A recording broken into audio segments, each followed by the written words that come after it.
All right, welcome back. Flow Racing in the Midwest Drag Racing Series. Thank you to our friends at Summit Racing and J&A Services. You just saw fly by a beautiful 68 Camaro 422-179 as Craig Ondrick was sitting on. He should get.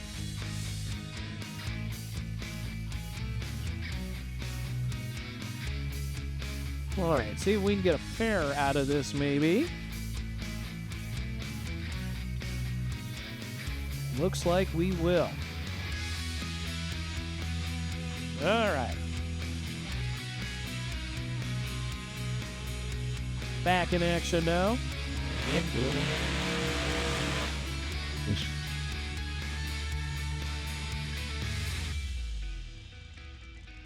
So we get to watch a little bit of Camaro action.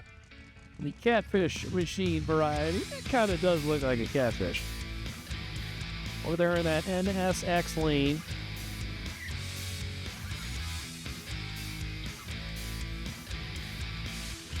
Outlaw. Small tire world is such an interesting one.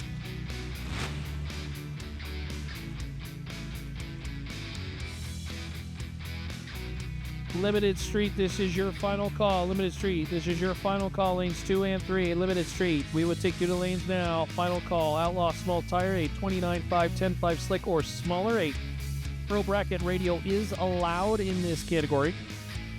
You can modify the wheelbase ever so slightly by 4 inches, and maybe the bigger one is no wheelie bar.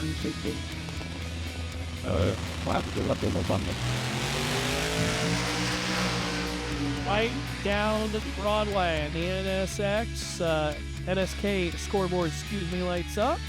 452, 170 at the top end, 46 on the tree.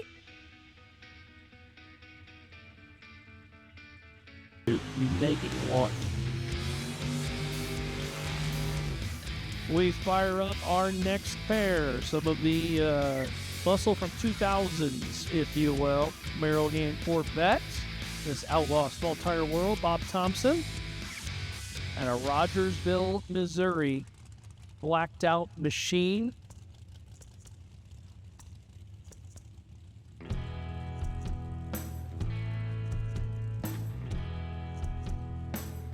Making our way through some of our Flying H local talent racers who have signed up for some of these small tire heads-up stuff.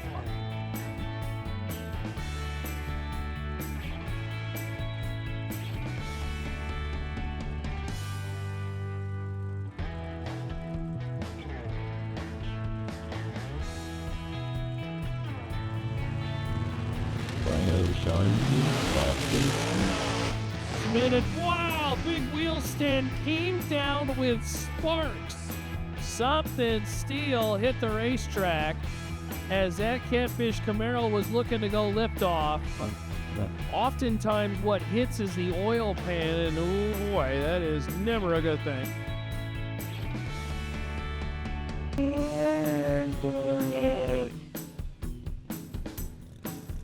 Attention in the pits, Junior Dragsters. We are putting you on standby. Junior Dragsters. We are putting you on standby for first round of competition.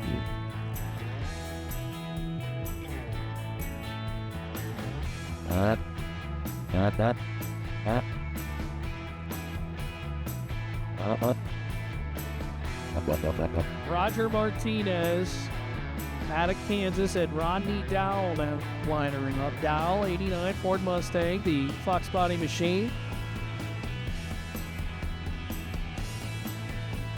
We got the rotary team. Well, this is one of the wicked rides, going a buck 70. I think we saw mile an hour last time.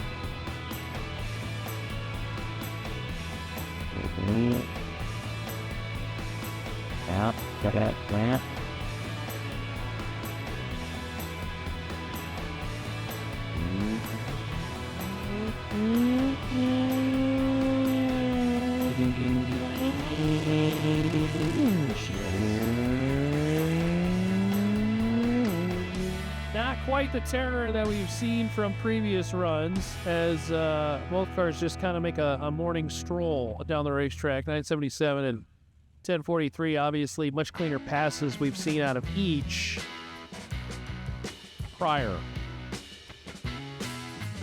Again, junior dragsters, we have put you on notice for E1.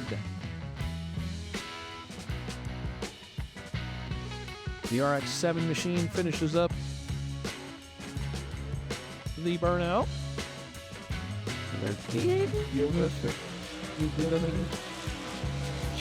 Nice little burnout from Tony, as he also was one of those cars that, man, just hooked out of the box in that right lane.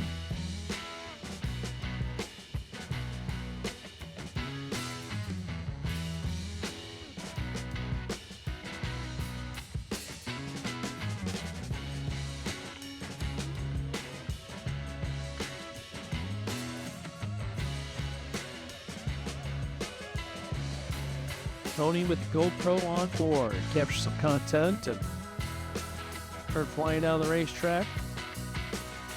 Nitrous assisted machine, just a quick little purge.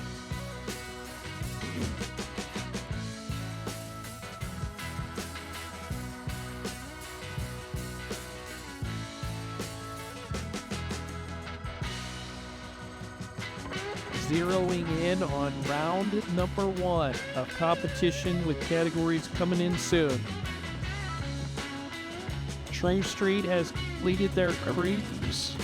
Ubibas, Sharkin.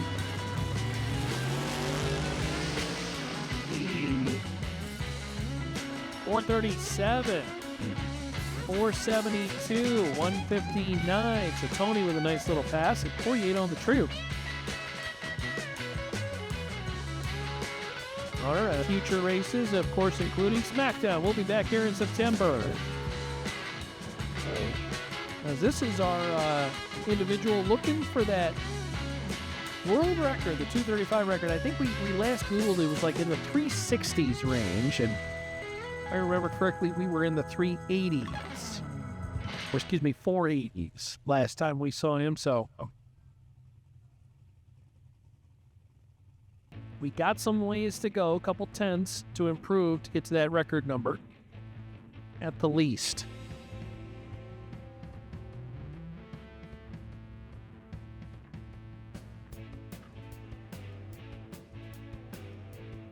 Couple Fords. As you can see, the Mustang change in design from across the years.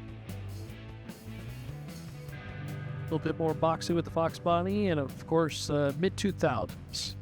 Yeah. St. Lean is a good-looking machine.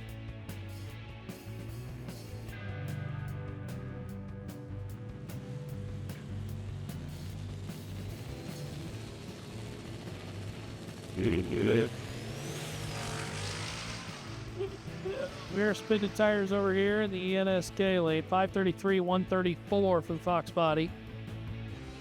We hooked up but left a little lazy on the starting line. Pair here at the starting line.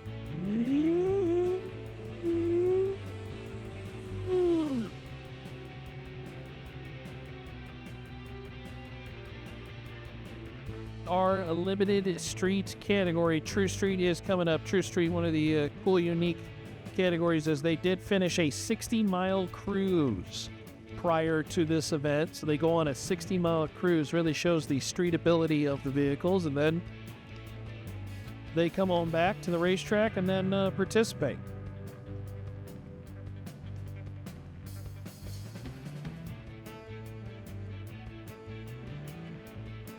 Bradford, Jefferson City, Missouri. A9 Mustang, Amazon guy. Now, I've been told there are multiple sanctions of Missouri. Is it in Jefferson City? Is that Missouri? Or is that Missouri? Oh. This little wheel stand. That car's got it all figured out off the line. 497.7. 145 at the top end.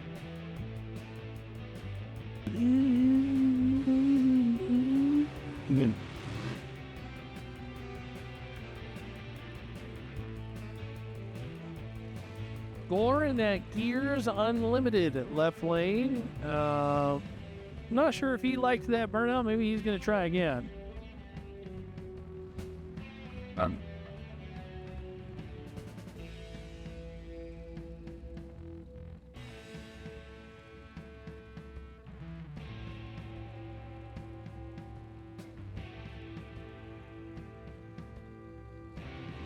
Yeah.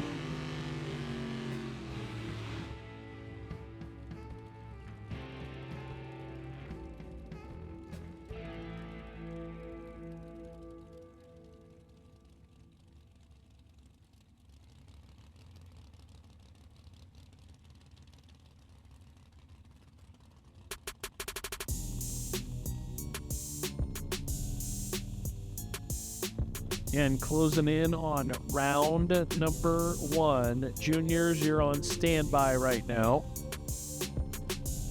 With True Street incoming, closing up our limited street category, their final qualifying session. Opening ceremonies less than 2 hours away. Midwest drag races. Yeah.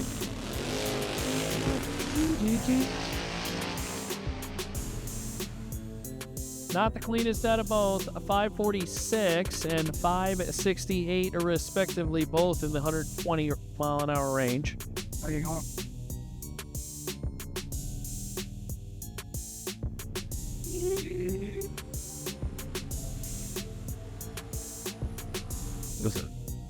Couple Fox bodies at it. Kent, out of Missouri, couple Missouri guys.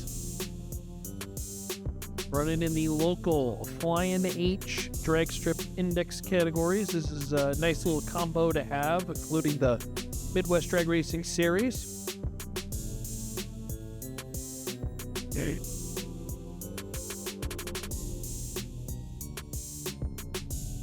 Sportsman Junior Dragster, we will take you for round number 1. Sportsman Junior Dragster, we are going to put you in lanes 2 and 3. Zimmerman Sportsman Junior Dragster. Zimmerman Properties Sportsman Junior Dragster will take you to lanes 2 and 3. Race Star Wheels Pro Junior Dragsters, we will put you in lanes 4 and 5. And this is also your call. Pro Junior, represent Race Star Wheels, your call. Lanes, please. Spinning the wheel off the line, in and out of the throttle over there in the Gears Unlimited lane. 512.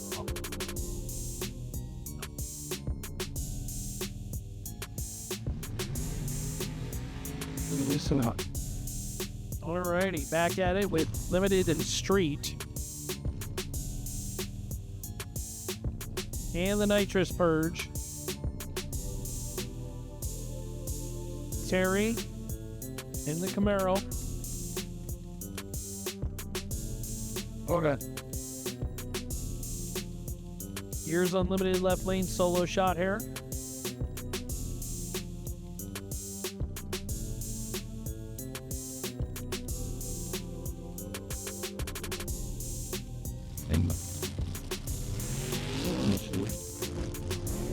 A lot of horsepower and couldn't get it to the ground. So we'll throw that run away. 654, 126.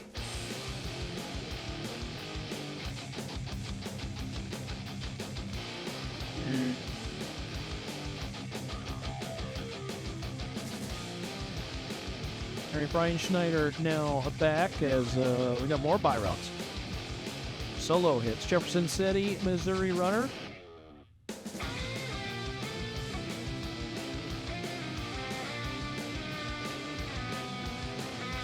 Schneider in the Ford.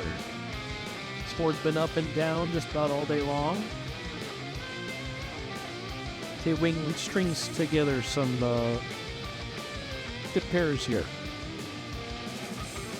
Good laps. The starting line seems to have, on the left lane, been a difficult one for the small tire guys to be able to figure out. It's the challenge to navigate, and no dice on the starting line.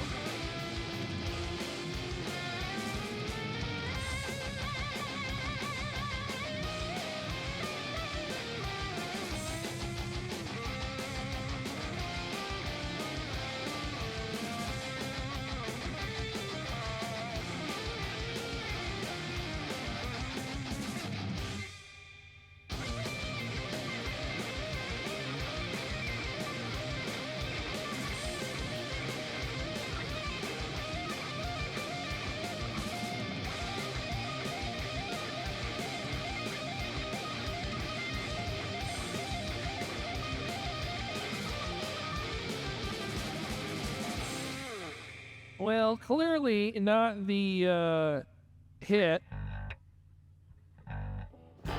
our team was looking for. That's okay.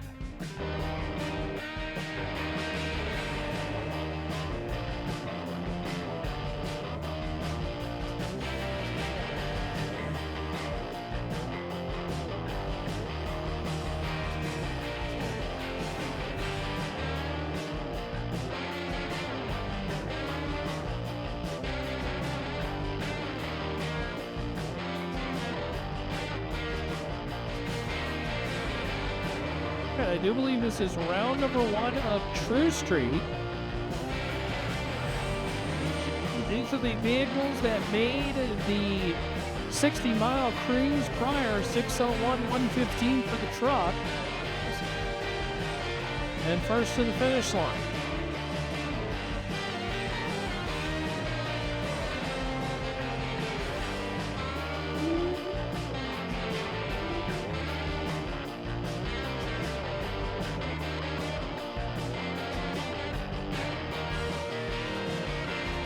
Continuing on with the True Street category, do got to give a shout out to a lot of the True Streeters, because a lot of them are the Dragon drivers as well too. And we are really kind of coming into Dragon Drive season as well too.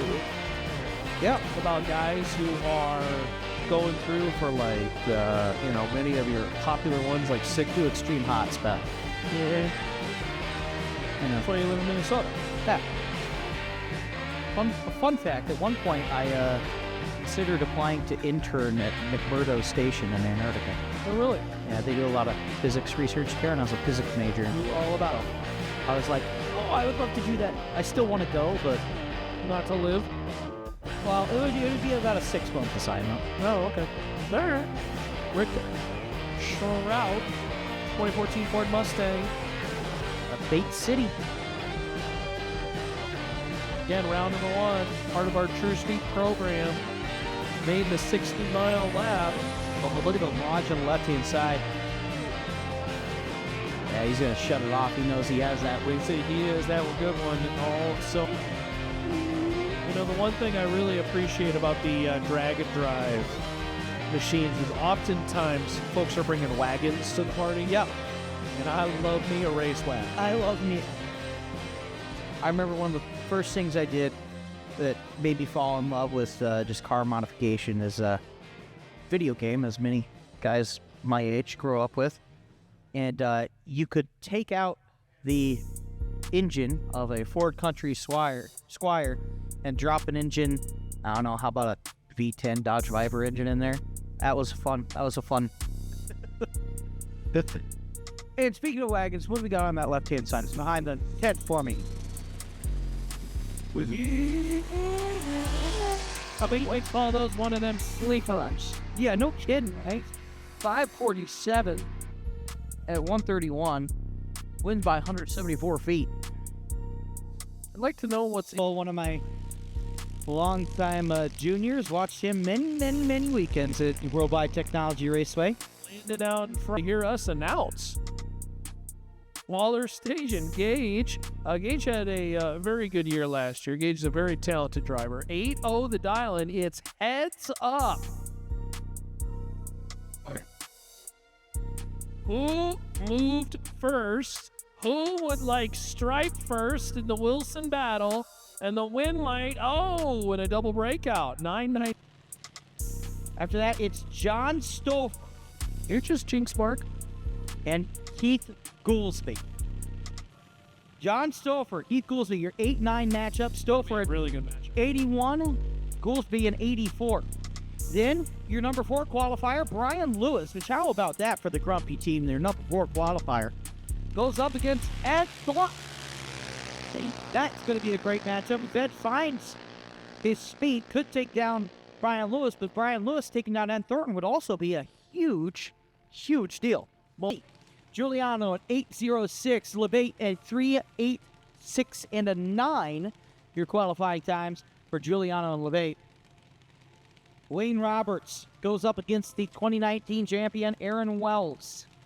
And how about your 6 and 11 matchup? First off, congratulations on the number 6 qualifier to Tony Williams. Sandman goes up against Keith Haney. Back to Tulsa, and it's a culmination. High-profile racing. She was the winner of the 8-car shootout at the Mile High National. And Kyrie is off and running. 792 the dial-ins. Alexis clearly has, you hear Alexis talk, and she clearly has a natural feel for drag racing, a natural, clear understanding. Isaac's a pretty darn good kid himself. See who likes the stage first. It will be Kesterson. Here comes Stephenson. And away they go. Action time advantage favors Stephenson. Kicking it at the top end, and the win light will go in 795 for Olivia. Kylie is 790 on the right. Should be a good drag race here. For talented kids. Stage them up. Here we go. Olivia Danger's in there. Green lights. Then away we go. So let's take a look. There's the speed trap. Let's start the win line, and it's going to go to Olivia Mayer on the left side. Dials in a 795, grabs a 799 and a 5. Guy.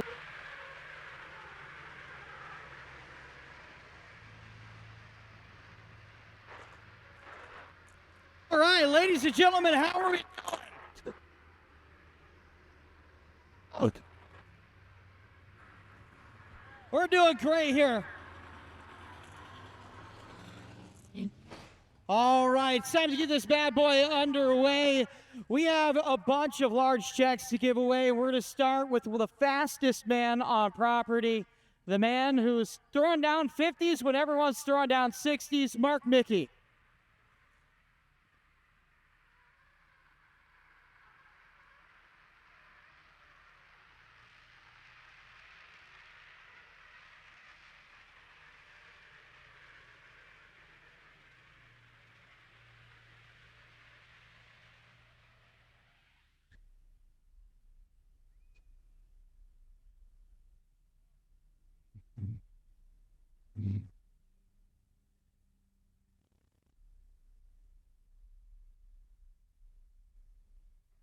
All right, so Mark, just real quick, how's it feel to be number one with a huge margin, running those 357s, the 359s earlier this week?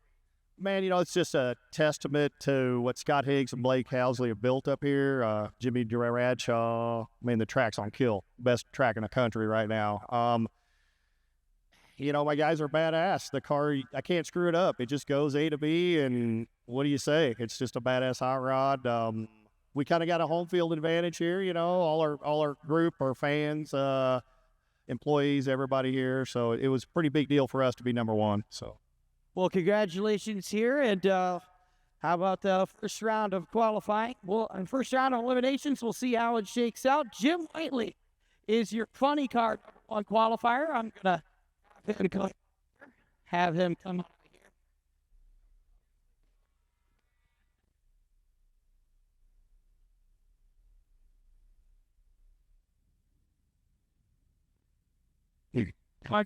Yep, turn it back up.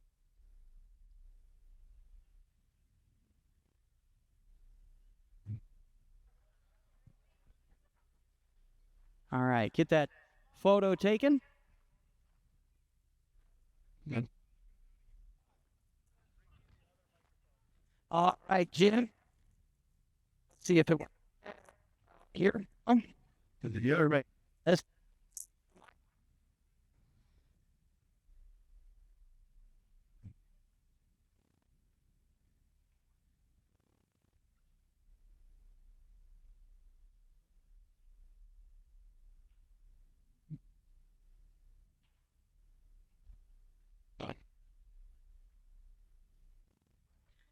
all right. How about Anita Strasberg is somewhere over there. There she is. Come on out there. Anita, you're a full and fast field. How does it feel to be number one qualifier again? It feels awesome. That's all it takes, right? All right. Who is this out here, by the way? Introduce him to the fans. This is my youngest grandson, Ryan. How's it going, buddy? He's a little shy. All right, Anita. Okay. Mike. How? There you go. Well, Oh. Mm-hmm.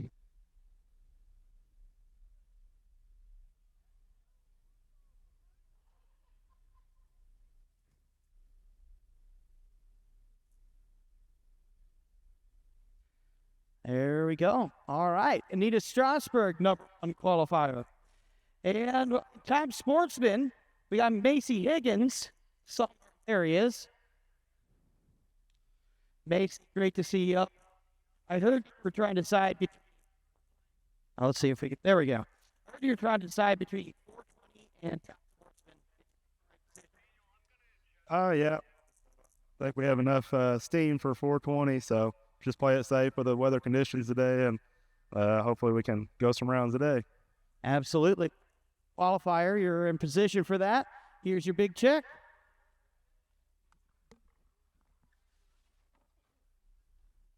They don't leave. But go that way. Go that side. And certainly not least, the one and only James Ogden, your champion Autolist number 1 qualifier. Thanks to Bush Performance Engines for $500. He's your number 1 qualifier. Dead on. No. Wait back. Where?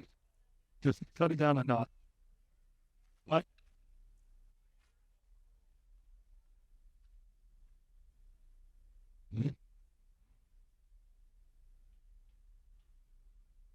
All right, James. Well, I have to ask, you're dead on with a 0, 420. You the man to beat in Pro 420? Well, I certainly hope so, and I'm going to give it hell. Tell you, it was very lucky doing the 420 with an O. I was shooting for about a 21, but I guess I made a mistake. I wish I could make mistakes that well, man. That's the luck. All right. So if I could have my Racers for Christ chaplain, Kinwet, somewhere over there, our RFC chaplain, come on over here. We will get started with our invocation. There he is. Ken? You. Yes. We're going to pray. So if you'd stand, guys, take your hats off. You've given us a beautiful day today. Man, what a blessing that is. So, Lord, we just ask for tonight, you would give us perfect racing conditions, perfect track to race on, and some amazing racing. Well, Lord, we pray over our drivers tonight. We want to see all of them be safe, but let them put on a great show for us. So, Lord, as we close out here, just bless the facility. They put on a race for us out here. Lord, we just offer this up to you in Jesus' name. Amen.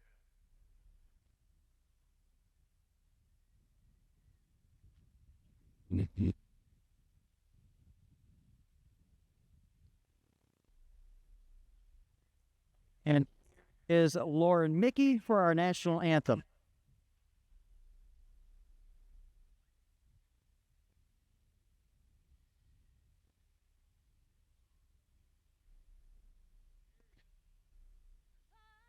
Dawn's early light, so proudly we hailed at the twilight's last gleaming. Pipes and bright stars through the perilous fight, o'er the ramparts we watch, were so gallantly streaming, and the rocket's red glare, the bombs bursting out.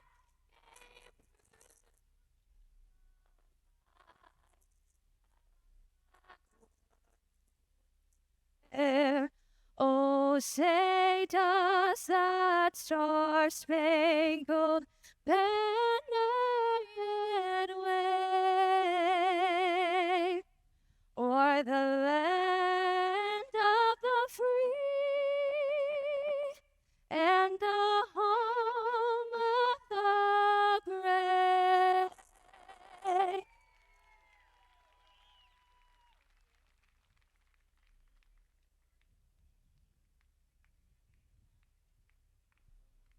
All right, ladies and gentlemen, we're about to go Pro Mod Racing. Your Stroud Safety Equipment Pro Modifieds are in the lanes. We are ready to rock and roll here at Flying H Drag Strip. Hey, Luke, I think we forgot about somebody. Oh, did we? Oh, how about Luke. that? Luke, What's up? the hardest working crew award. The hardest working Award. and we almost forgot about him. All right, well, Here now. so up by you guys' pits a bit ago, and on Thursday, you guys were fighting head gaskets, and you guys have just been fighting demons. You guys have put in the work. We're awarding you the hardest working crew. First off, congratulations, but also just tell us about your weekend. Oh, it's been a great weekend. Thank you guys for having us. And I want to thank Scott and Blake for putting a great place together for us. But it was kind of a struggle. It's a new combination. We found some problems with the head gaskets, and then I had some starting issues with Fuel Tech, and that got that worked out. And I got a few good passes in yesterday, but couldn't make the field. But been nice to be here. Well, we appreciate that. Right, we're going to head on back. Oh, we got Pro Mods coming up here. It's a bit great.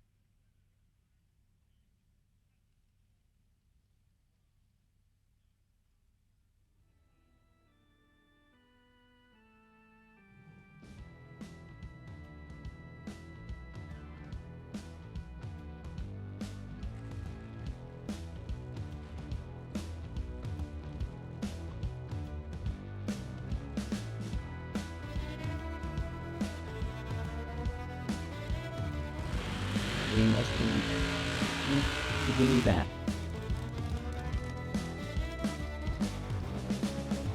Okay.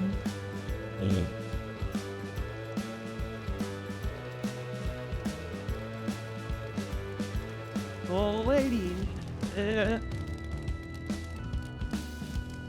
Ladies and gentlemen, it is time for Pro Mod action on the left-hand side.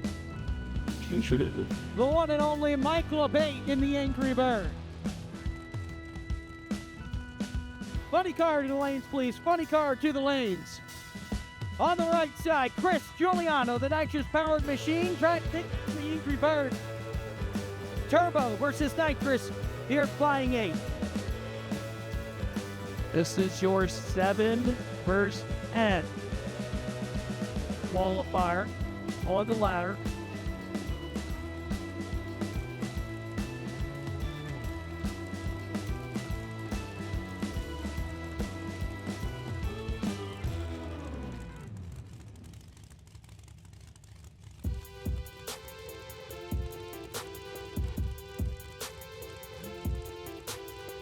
Mike LeBay, 386. Earlier in qualifying, Chris Giuliano, East.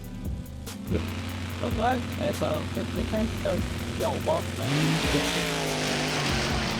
that Tires is what Giuliano takes a 381 and a 7. So Chris Giuliano takes out Mike LeBate in your first round of eliminations. And LeBate, the Angry Bird, and we will see how our next pair shakes out. This is the big one. This is Mark Mickey has been the titan of this category right now. Your number one qualifier. Folks in the stands, this would be, and I don't want to discredit Kurt at all, but this is a true David versus Goliath situation. indeed it is. Mark Mickey fires up the race car. Your number one qualifier went 3.57. 357 for Chris Mark Mickey, and like you said, it's Dave Kirstwald at the situation. And they are blowing the whistle on Kurt. There is something leaking from the race car. Shelly throws her hands up there, shakes her head. And they are shutting the car off, and the number one qualifier is going to get a freebie in round number one. That is a shame. That is an absolute shame. So, Mark Mickey, yeah. 357.6. Let's take a peek at the board up on that Gears Unlimited scoreboard and see if you can best that number, as your number one qualifier is getting a free run after a breakage. DA sits at about 2,400 right now, 76 degrees. The humidity has dropped. Call your shot here. I'm feeling still a 5-8. 59. 59. Let's take a look. It's straight as an arrow. You heard him talk about 364. Oh! There. 64 to 19. That could be normal. And we're talking about a guy who's so dominant, it wasn't slow start of the week.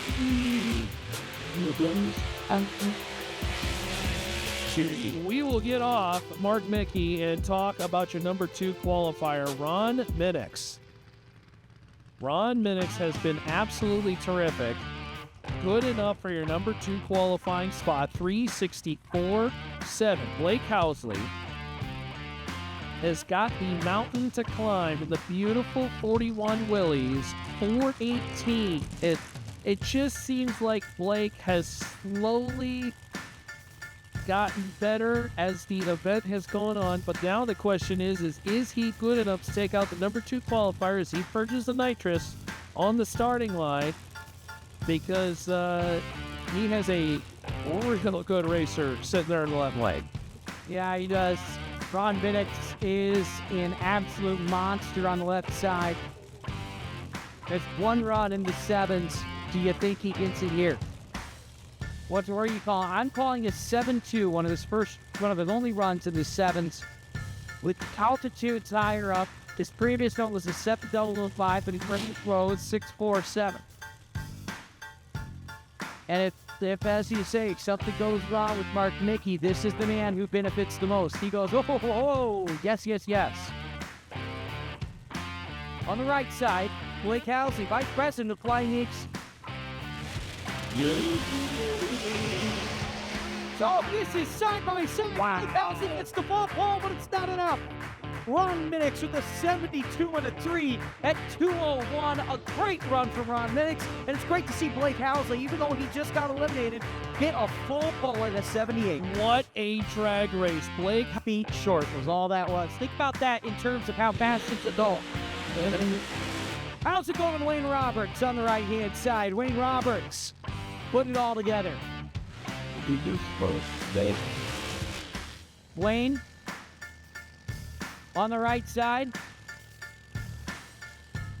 he's gone on a couple rides.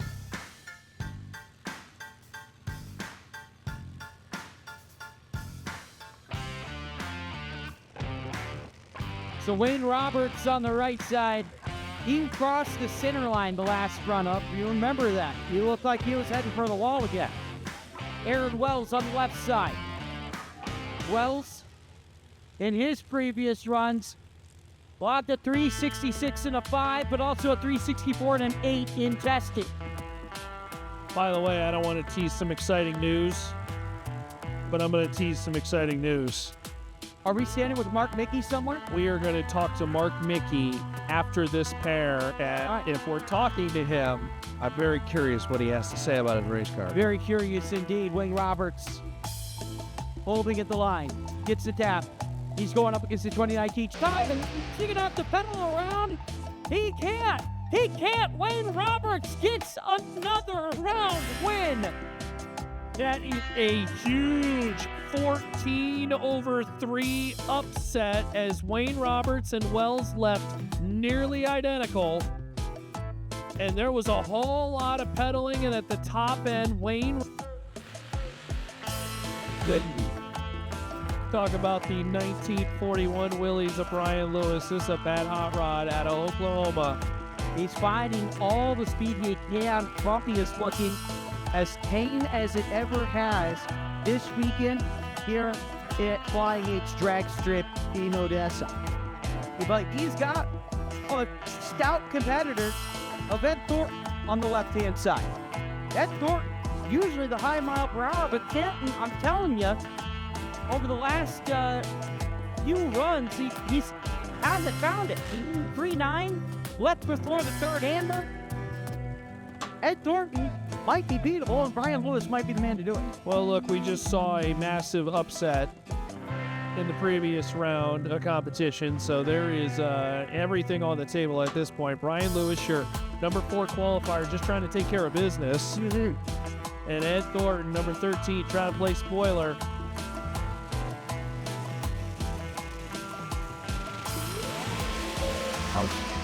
Lewis is on a heater. He's going to take it. And Thornton shuts it off. We're live. All right, we're going to step aside real quick for Flow Sports. We're live, and Mark Mickey.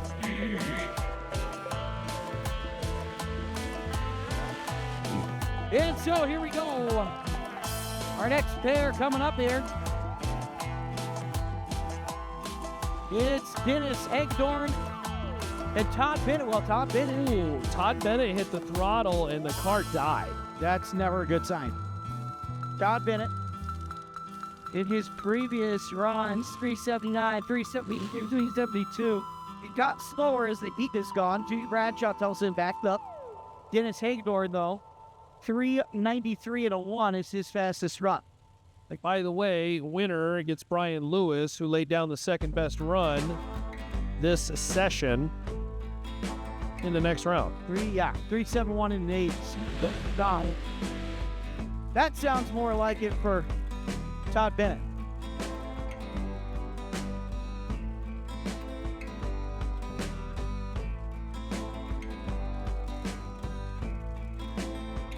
All right, so now it's up to Todd Bennett. He needs to throw it in reverse. Todd has not backed up yet either.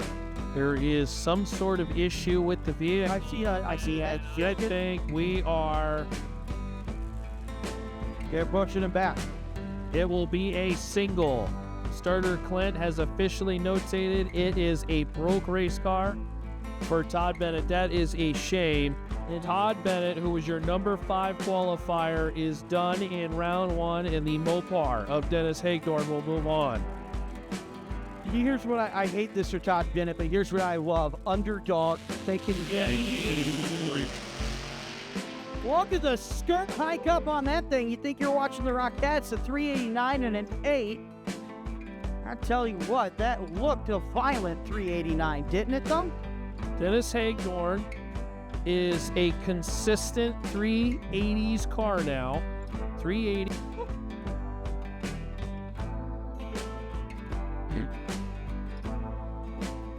Oh, it's a right inside, and then you need to see you hit the outside side. On one side, John, so far. Backed up. And this is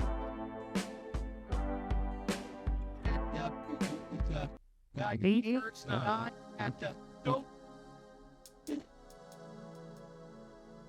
About it, up night, up the series like how it's keep 4 feet, what is it? Don't gone over. Beautiful machine, playing John on the 1971 Smith Tuna. One of the quickest American PhD on the property. All a bunch of superchargers floating on everywhere. This is your 8 versus 9 qualifier matchup in qualifying by 0.03 of a second. Last time in round of qualifying, 384 and a 2 for Goolsby. For Stouffer, 381 and a 2. That's about as close as you're going to get. 0.03 of a second. Can they replicate it? We're halfway staged up, 3/4 of the way staged up, and all the way Green lights, and away we go. This is a dead heat to the line. Pete Goolsby takes it on the right side. Marching going. 007, separated by 2 feet at the line. John is 000 perfect on the starting line and lost. Another really, really fun class. We're talking about the J&A service. Funny car, ladies and gentlemen. Time to go funny car in your face.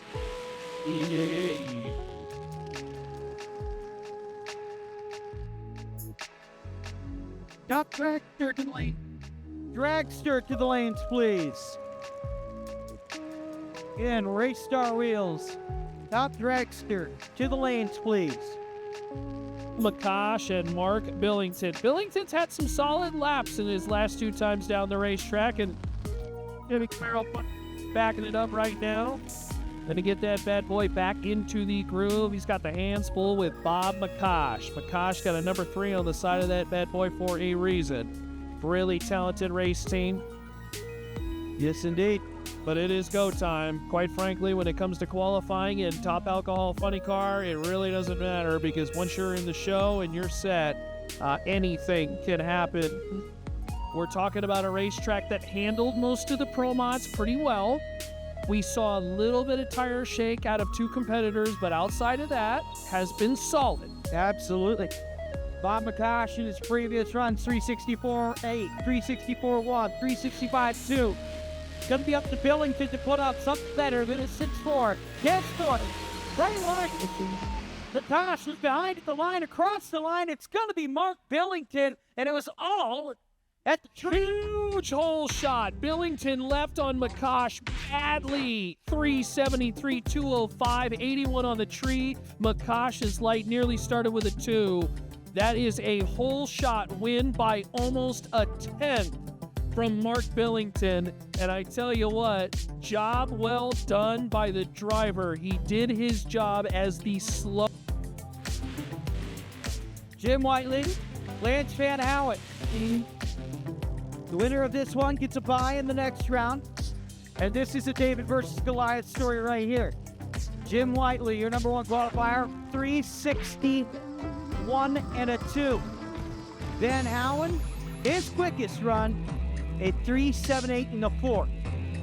So, if he's to be a winner and beat Jim Whiteley, if Jim Whiteley runs clean, he's going to need 5 to 10. So interesting stuff. Jim Whiteley hit the burnout and really did not have a clean burnout. No. And when you don't get the clean burnout in top alcohol funny car, it really affects you. We'll see if that funny car in the right lane gets any loose early on, tire shake, whatever may be the case. But Jim Whiteley's a very talented driver, and I'm sure he's going to be able to get through it. But certainly, he is, I think, what many would deem the favorite, at least right now. Yeah, I would say so. See if Lance can maybe pull off an upset. Lance Double bull! Jim Whiteley. I love to see it. Whiteley moves up. Gets ready for the staging beams. Come on, here it goes. The average, Travis Whiteley fights. Lance Van Howen has his first round win in the Midwest Drag Racing Series. How do you like that? 380 with a 3. There is something on the racetrack belt? falling off. That looks like a belt. Yeah. As soon as Whiteley hit Steve Macklin and his crew member, he looks like a Dustin. Like his name would be Dustin. Does he look like Nick. Dustin? He looks like a Nick. Like he's just waltzing out there. I love to see it. B&J Transmission Team and Annie Whiteley. This is 2 names in this industry that have long been racing these. Very talented drivers, and they get to go side by side in round number 1. Absolutely. Hey, and if you're in need of a transmission, B&J Racing Transmissions, the transmission of champion. Stephen Macklin, reigning champion. His title defense started in Tulsa, and it continues now.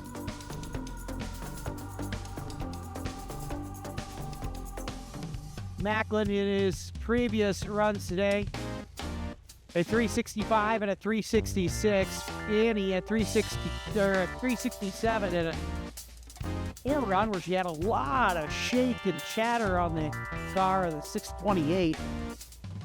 You remember that? That was a violent run. Wheelie bars set. Cars pre-staged.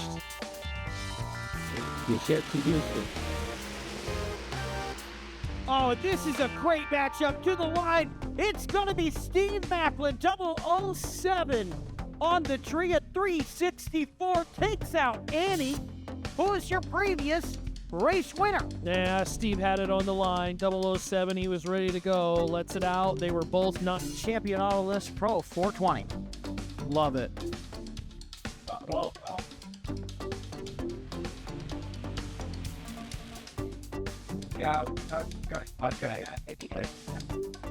They are.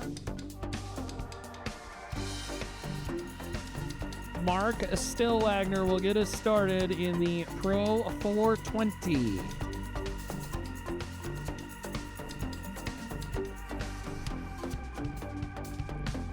And Stillwagner might be having a first round bye here. Yeah, it looks like it. So, Mark Stillwagner we'll take a first round bye, and they pair them up based entirely on random chip draw every single round. So Stillwagner goes, Look, yes, Chip. Yes, please. Cash this one in for a round win. NASCAR, they would call that the lucky dog. There you go. Name of the game. Get as close to 420 as possible, but don't go faster, don't go red, and certainly don't hit anything or cross the center line.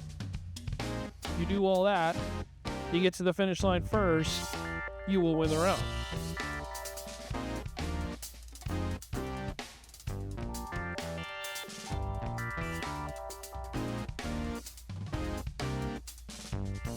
All right, Mark Stillwagner here on the left-hand side. Let's creep it forward just a bit.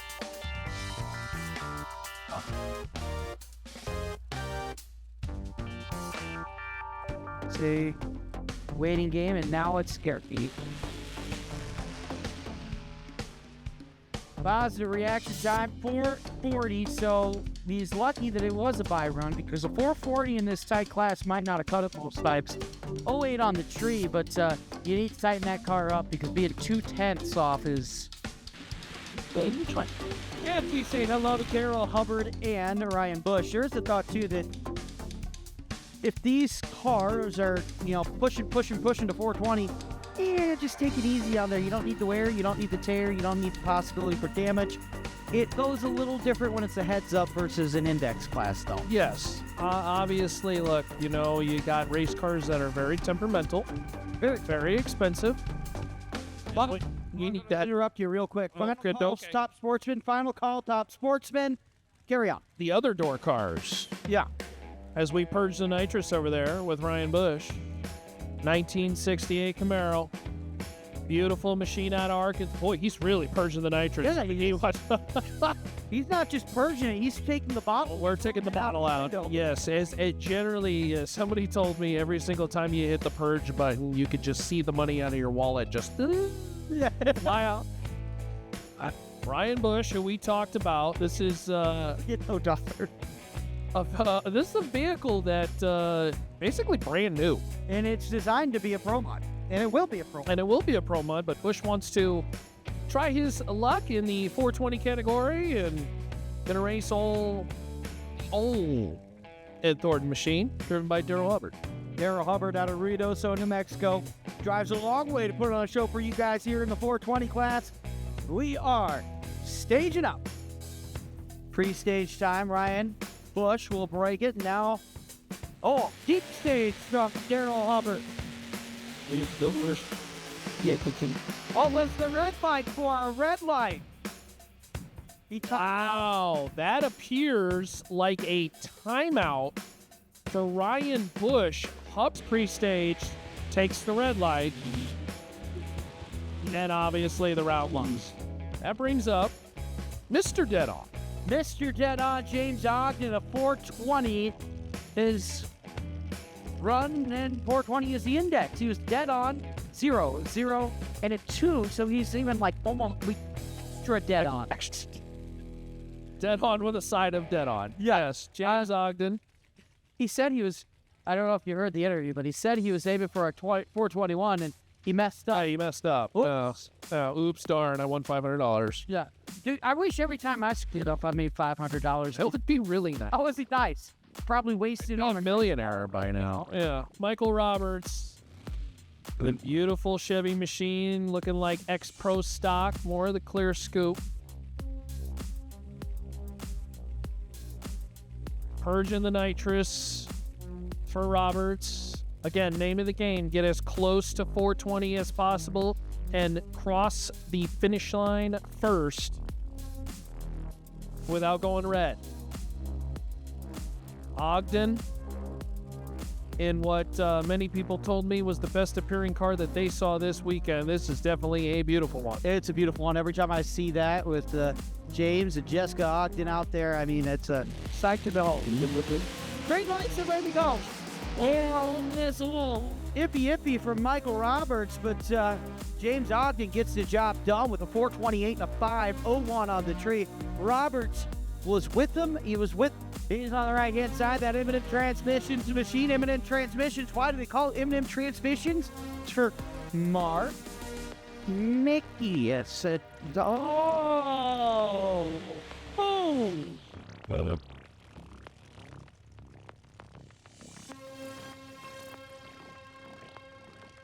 Actually, I'm going to take a guess and say it stands for Mark and Maria.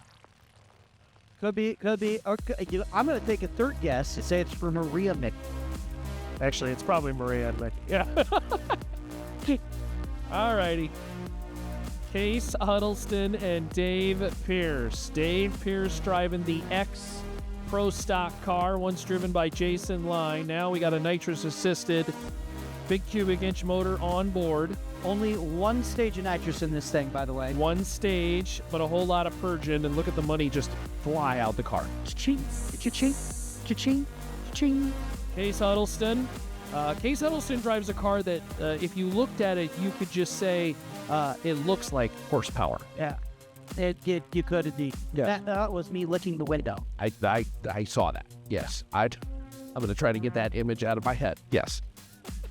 They're new windows, and they already have my tongue stains on it. Split window from 63 up against the X Pro stock car. Red lights on. Dave Pierce takes it on a red light, and look at that. He's 4-2 with the 2. Is right there. Red light for Case Huddleston, 0-2 and an 8.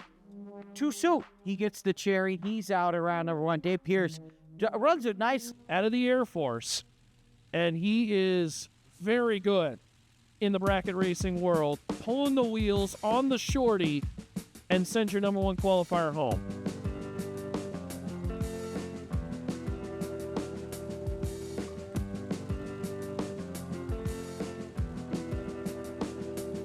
Comes Randy Smith and Mark Moore. It's so Mark Moore will be playing catch up to the tune of 0.42 seconds. Feels like he's ready. It's a blink of an eye for us. Can he catch up? He cannot. A margin of victory 0-1. Randy Smith dials in a 441, grabs a 443. Look at how close Moore was. He was less than a tenth off. That's a wow. Generally, in the competitive world of top dragster, 89 on the light. Once they choose it for the round in the water box, it is locked in. They believe that their vehicle will get as close to that number as possible without going faster. There are a couple catches. We'll talk about those after this. Tim White on the right side, Greg Rice on the left side. Let's take a look. 4/10 to a second. Whereabouts? What do you do? Greg Rice catch up perhaps? Maybe he cannot. Tim White grabs it, a breakout by 1,000 for Greg Rice on the left-hand side. That's that now. We'll go home here. And that brings up our next pair. On the left-hand side, it's Calvin Minnick in the Whiplash dragster. Outlaw Small Tire, you're on standby. Outlaw Small Tire, you're on standby. And on the right side, it's your bestie, Betsy. Pete. My bestie Betsy. That sounds like, yeah. 378, the dial-in chosen by Betsy Peak. Calvin Minnick, 422. Minnick leaves first. And then Betsy Peak will go give chase. Minnick in the car called Whiplash. Mike Peak gonna walk away from the vehicle after making one last adjustment. Betsy hailing from Sedalia, Colorado, trying to take out Minnick.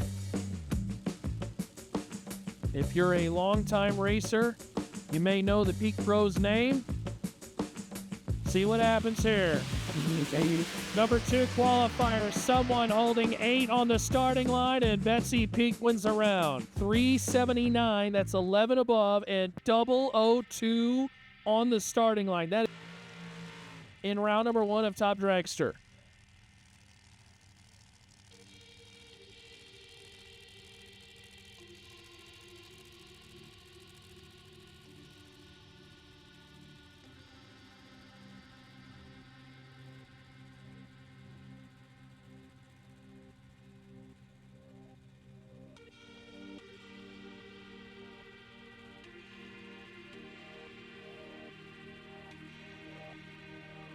Next pair up, Wade Pennington and Jeremy Maples. In this round of Top Dragster with our friends at Icon Forge Pistons and Race Star Wheels. And Maples, your winner in Tulsa. Let's take a look. Congrats. Look at the fight. Bring on, here we go. 451 against the 450. Jeremy Maples, 100th off. He'll take it. Margin victory, 200ths. On the left-hand side, Jerry Long on the right side. Like to thank Long Motorsports, Abruzzi Racing Transmissions, alongside Sunset Performance Engines for that dragster. On the right side, his personal best, a 3.9 second pass at 186 mile per hour.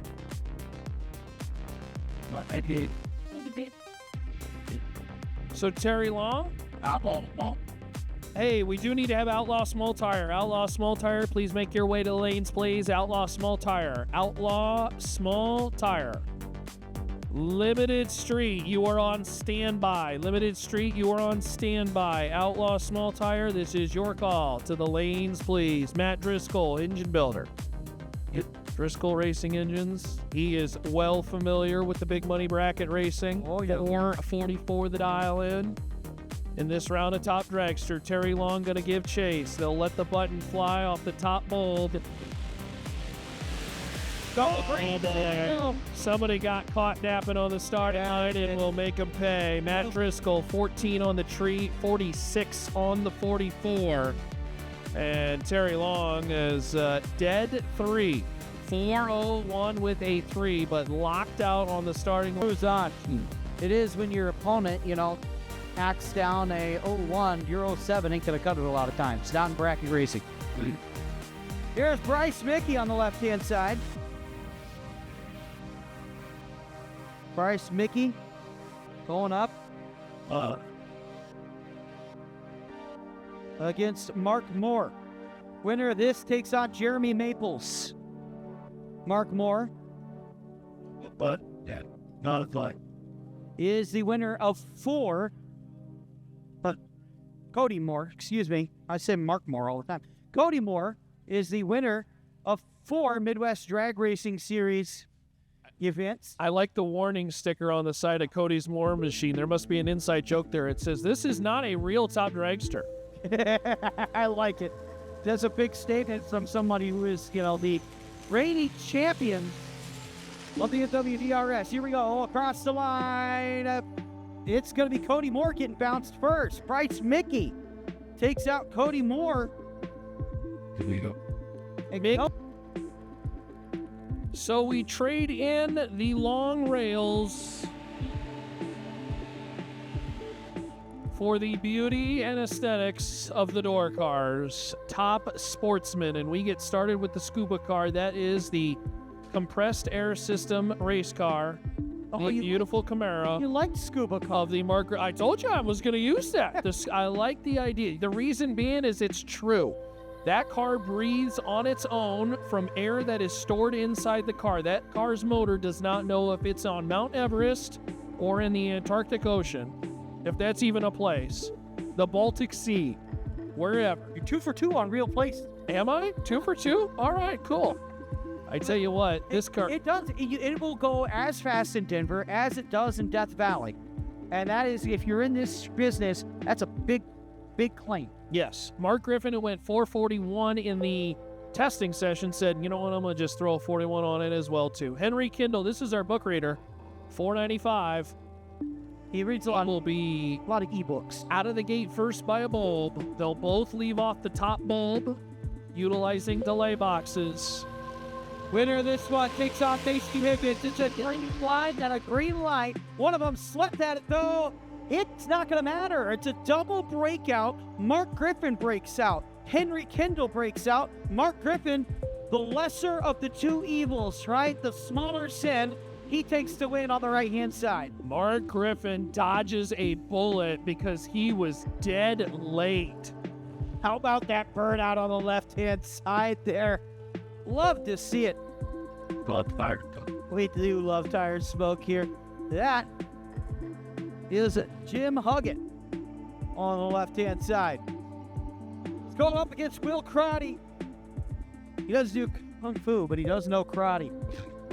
Outlaw Small Tire, we need you to the lanes, please. Also going to make our first call, Limited Street, we need you to the lanes, please. Limited Street, your call. To the lanes, please. Outlaw Small Tire and Limited Street. This is your call. To the lanes, please. So Huggett and Karate will face off here. Karate a 69 head start, 0.69 seconds. Jim Huggett dialed into a 452. Let's take a look.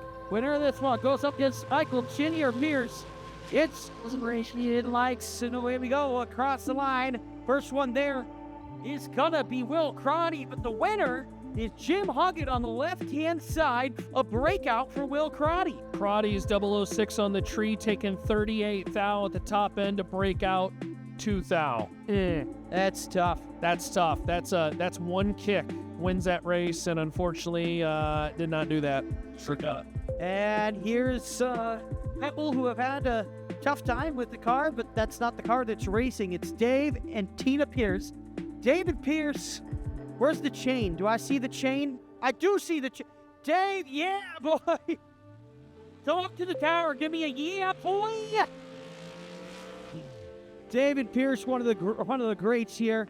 His wife Tina, a tremendously skilled driver behind the Nova. He's backing it up, or she's backing it up. He's giving her the guide, and they have their work cut out.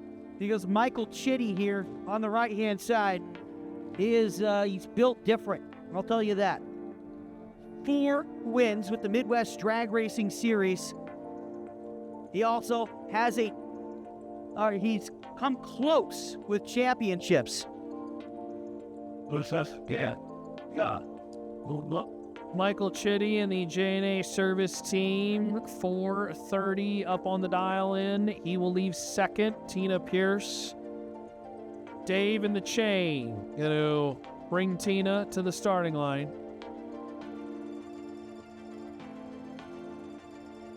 Pierce leaves the starting line by almost a near bulb first.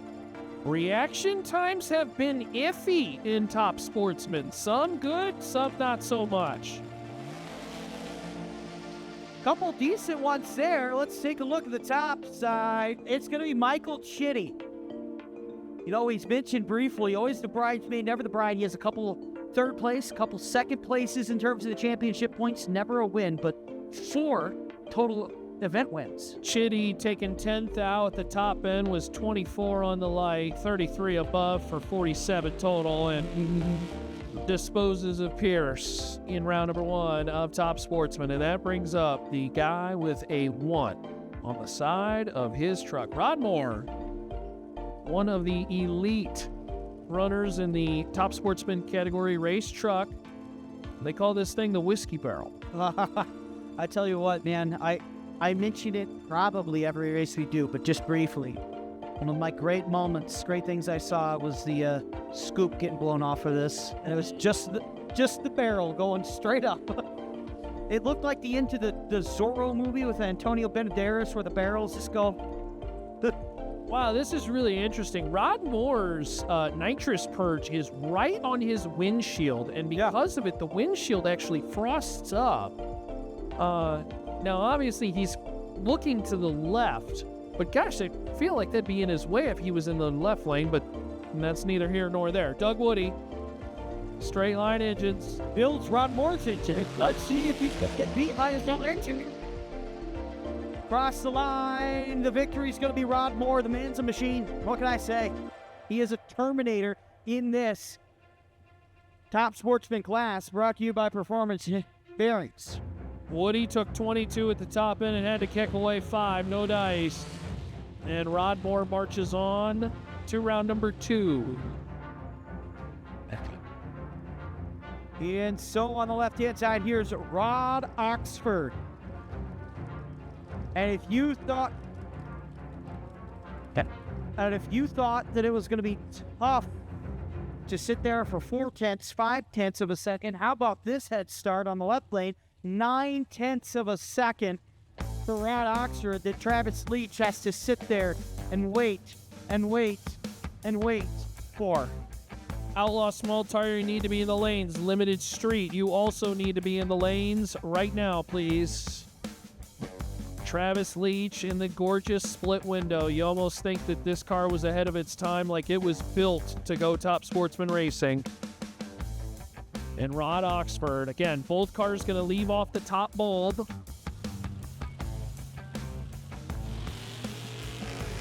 Oh my God. Down. He might have actually been sleeping at the light. Rod Oxford wins the round. 5:31 on the 5:20 would have been an interesting scenario if Rod happened to break out. Now, obviously, he did not. And Travis Leach, unfortunately, either did not set the delay box correctly, or in some way, shape, or form, something went wrong. You know, maybe he hit the trans brake too early and let go. There's a lot of different things in play there, and so I'll tell you. Rod wins the round. I'll tell you this, and I say this with all due respect to both of those drivers. The next matchup that Rod Oxford has is against Rod Moore. Sure. And you need to do a lot better than dialing a 520 and a 531 if you're going to beat Rod. I would just tell you now, if your light starts with a 1, generally in top sportsmen, just drive it right onto the trailer. Yeah, Rod Moore is going to eat you alive. But anything can happen when you're racing, and it does. Absolutely. And that's why we race. We don't race on paper. Okay.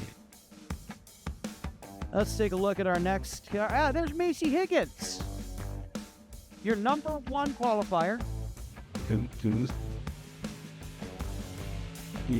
He's going to have a bye run.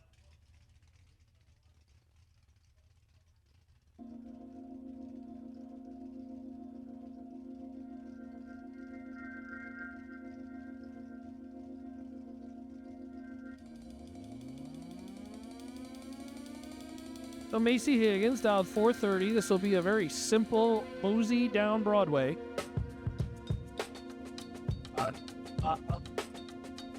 Again, these cars equipped with a lot of electronic assistance for drivers, so a little bit of Racing 101. Delay boxes being one of them, where Macy will let the button go that essentially holds the car and actually react to the top bulb. And when that happens, well, the delay box will count down the timer, the RPMs will go up, and when the delay box says it's time to go, the car will leave the starting line.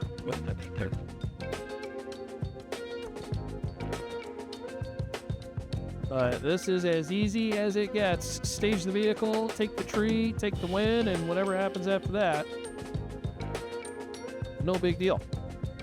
He's under no obligation to do this. If he wants to stress the car, he can. If he wants to be safe with it, he can also do that. But you see, all he has to do is break the leaves. So he's going to bump into the stage beams. That's going to engage the timing system. There we go. Timing system engaged. Wait. Oh, how drops down a tree though when he does it. 008 on the tree. The 429. Woo, boy. Yeah, that's exactly where you want to be. All right, welcome back to Flying H Drag Strip. What? Home today, at least, of the baddest 8-mile drag race on the planet, the Midwest Drag Racing Series. Say thanks to our friends at Summit Racing Equipment and J&A Service as we now take a peek at Outlaw Small Tire. Rodney Dow and Craig Ondrick will get us started.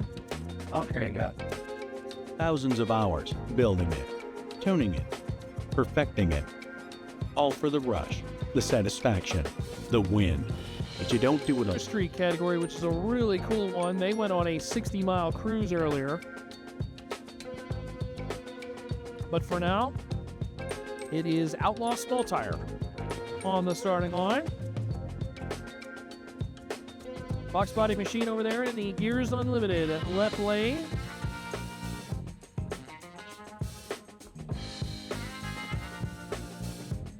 what? All right, now Ondrick brings it to the starting line.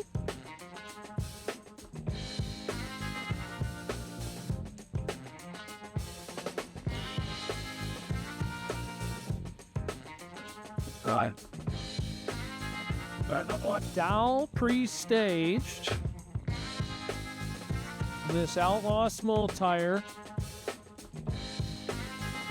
And first to the finish line. Wins the round.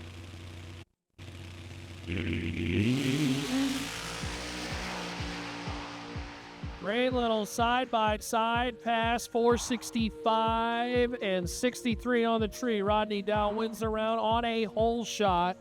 Craig was a hair tardy on the starting line, and Rodney Dow takes out Craig Ondrick.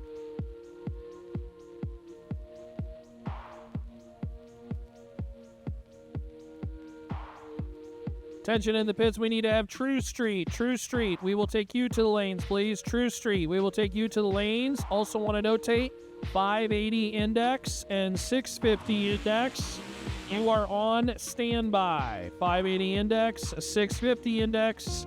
You are on standby. But at this time, Limited Street, you should be in the lanes. And True Street, this is now your call. To the lanes, please. As Blaine Hill and Bob Thompson come to the starting line, or at least come back to the starting line.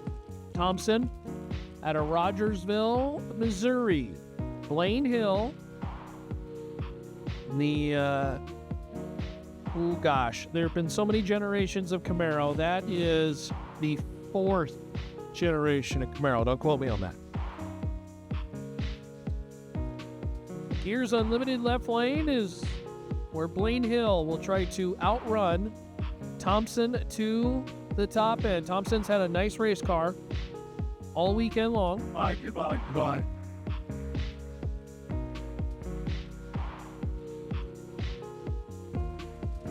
Blaine Hill, Bob Thompson. Bob Thompson, big power wheelie off of the red light. Pops the chute at the top end. The car will be safe, but the round will go to Blaine Hill. 91 on the tree, 486.7 at 166. Bob Thompson left the starting line, and that baby wanted to pull the wheels. Yeah.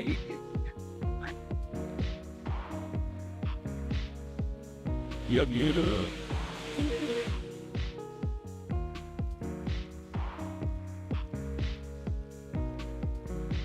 I believe that brings up Adam. And this appears to be a solo pass. Pro-charged machine. Catfish Camaro. Got a whole lot of partners and Team RFC on board. That's pretty cool.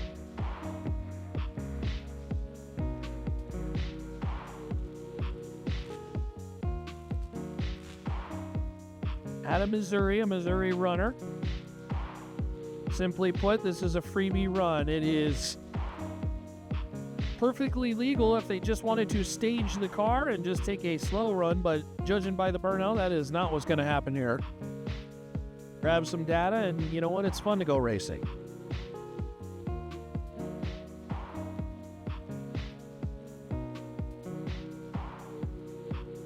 See if we can hook up on the Camaro. Millis on the by. And that is not the case. Pump tires in starting line.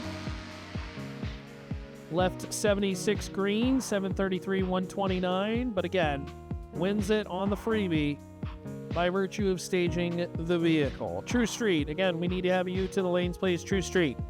Come on down to the lanes. Zoom in to the finish line.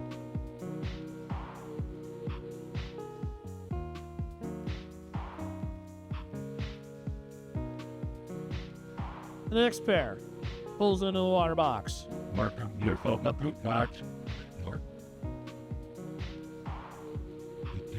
As the sun begins to head for the west, will lead to a beautiful evening here at Flying H Drag Strip. We'll hit the lights and eventually at some point crown winners in all our categories, including Pro Modified. A little later.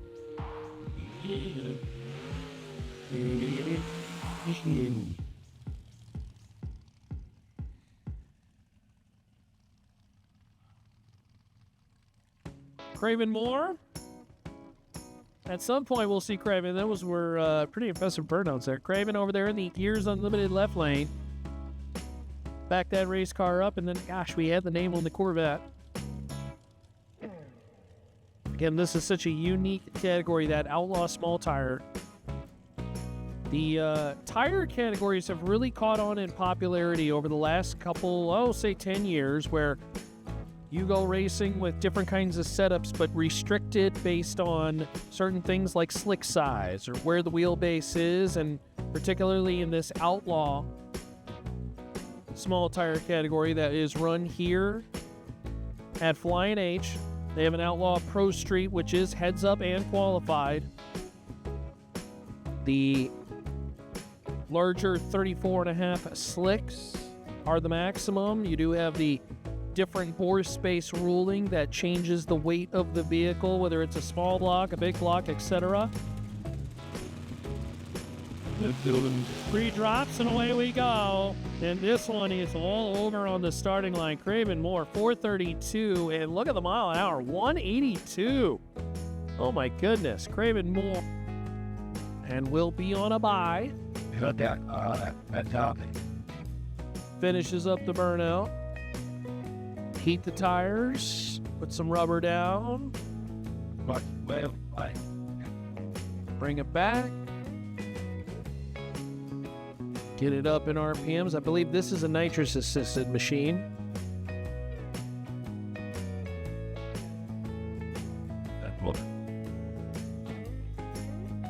What a whole lot of smoke in the cabin of that race car.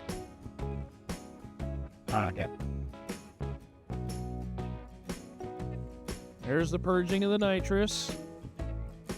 Get the bubbles out the system, get the pressure appropriate to where it needs to be, and then Tony will let her fly. Not sure how many stages of kits on this bad boy, but certainly this is a bad hot rod. Jumps right into the beams. Car's even got a little wiggle as it introduces that nitrous 457 161 at the top end.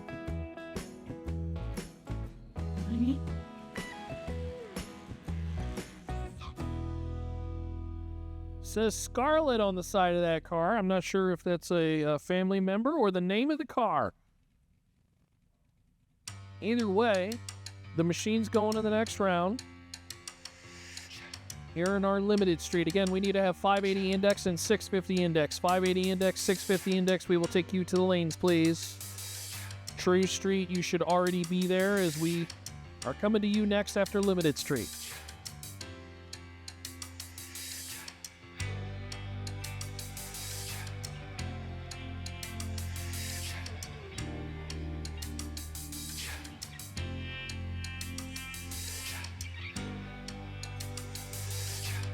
All right, so changing the category, and this is, I believe, your category by. Wes pulling her up, pumping her in. Away we go. Hooking up down track. This is, wow, it was really pulling that front. 491, 126. Wes is making smackdown, which is going to be just an absolutely huge event.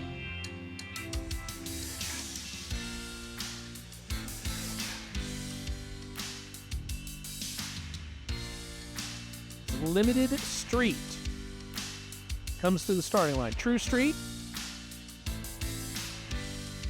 You should be in the lanes already. 580 index, we've called you. 650 index, we've called you. Bump them in.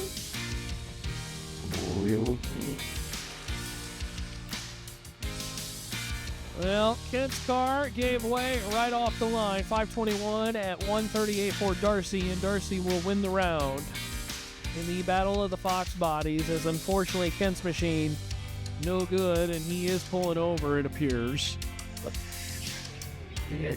at the 8th mile. Again, if you do experience difficulties with your vehicle, we do ask that you pull over safely and appropriately as soon as possible, because if the car is leaking something, then boy, that really does help save on any sort of cleanup. I don't see anything visibly that looks awkward or foreign, but certainly we will double check that racetrack.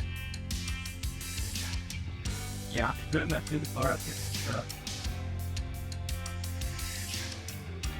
Call 580 index category, 580 index category, final call, 650 index category. This is also your final call. First call, Zimmerman Sportsman Junior Dragsters, Zimmerman Properties Sportsman Juniors, and Race Star Wheels Pro Junior. First call, Junior Dragsters, both categories, Sportsman Juniors and Pro Junior, with our friends at Zimmerman Properties and Race Star Wheels.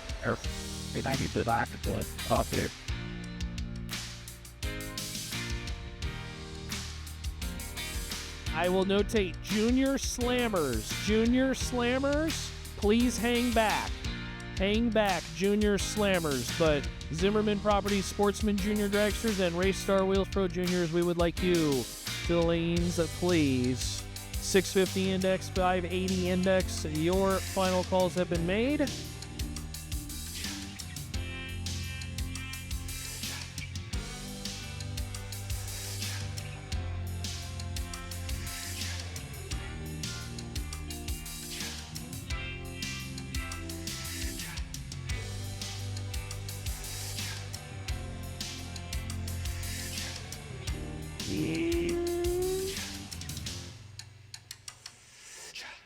Brad West, 92 on the tree, 496, 146 at the top end.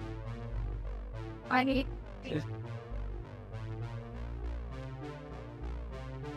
50, you should be in lanes 7 and 8. 580, you should be in lanes 5 and 6. And again, Sportsman Juniors, you should be making your way as well, too. And Pro Juniors, you should be making your way. Junior Slammers, you should be hanging back for just a little bit.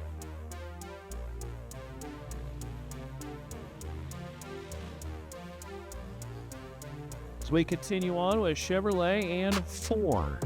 The limited street category, Rich Frost, 93 Ford Mustang, and Terry Bloomer.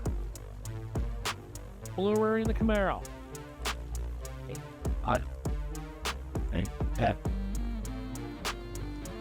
Gears Unlimited left lane. And Rich Frost. The 93 Ford. Got a whole lot of smoke in the cabin. Yeah, Cruz says, yeah, help him out with that. Wow. Look at that. There's more smoke inside the car than outside of it. Oh my goodness. There is still a significant amount of smoke in that cabin. It must seal very, very well. Here's Unlimited left lane, Terry Bloomer and Rich Frost. Bringing up the RPMs, bumper in. Oh, we had all kinds of traction issues for Terry. At 492, 151 for Rich Frost wins the round. Oh, a little bit of smoke at the top end. Oh, no. I don't think anything bad. Maybe he just opened his door. There was so much smoke still in the cabin. I think that was just turbo smoke. No big deal. But 40 on the tree wins the round. 492 at the top end for Rich Frost.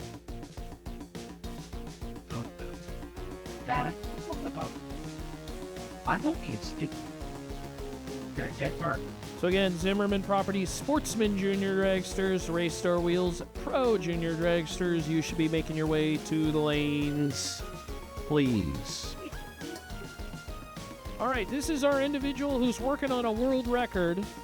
We're not exactly sure who holds the world record or what it is. We believe it is somewhere in the 60s, but that could be wrong, so don't quote me. Yeah, a record is a record.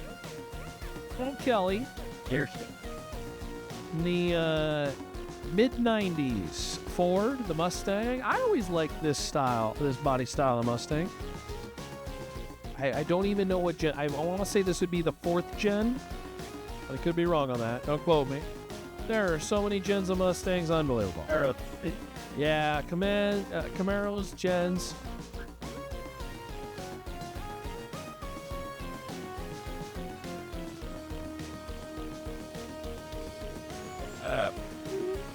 Well, don't think we're going to get it here. Ooh, a little tail wag there. 537, 149. So, no dice, but on the single 10, no big deal, as Kelly will lock in a round win, and we'll move on.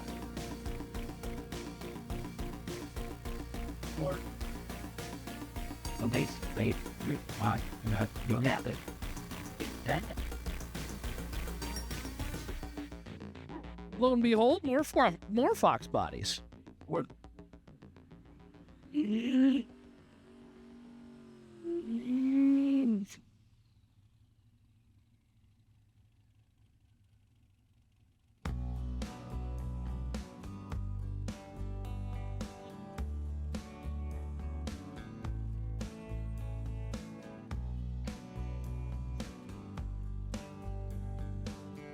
All right, brings up Zach Findlay. I believe this will be another buy. Well, I tell you what, it's good to race in this category. There's a whole lot of buys. Yeah. Zach in the Ford. Bump in. Oh, he is carrying that front wheel just about the whole way. 514, 132. Boy, there is not a lot of weight on that front tire, if any at all. That car is making, yeah, that one's got the long travelers on it. Yes, I do believe we're getting ready to move into True Street. True Street, a very unique category. Why? Because these cars made a 60-mile cruise before they even started racing.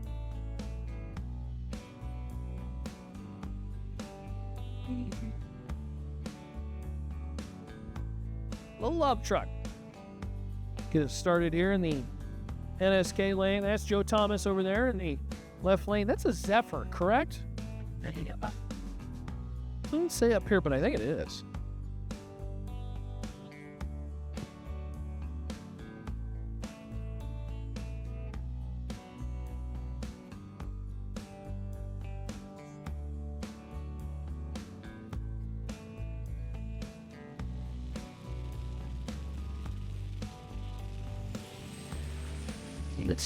A big wheel stand out of the truck, and I think it spooked the driver.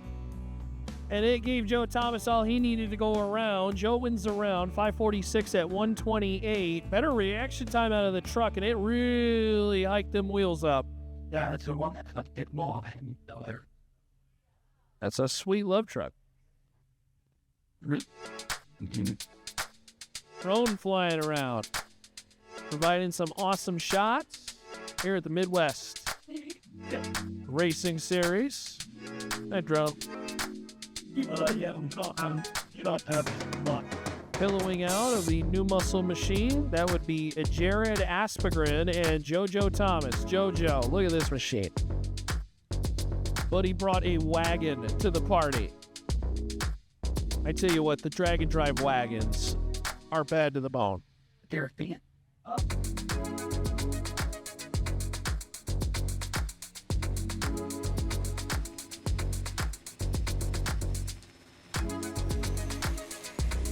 Look at JoJo go. He is well out in front and full control. 547 at 133 in the wagon. So far. And just make them look bad. Oh my gosh. Beautiful machine.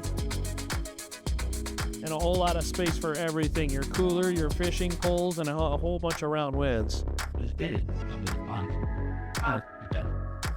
Oh, yeah.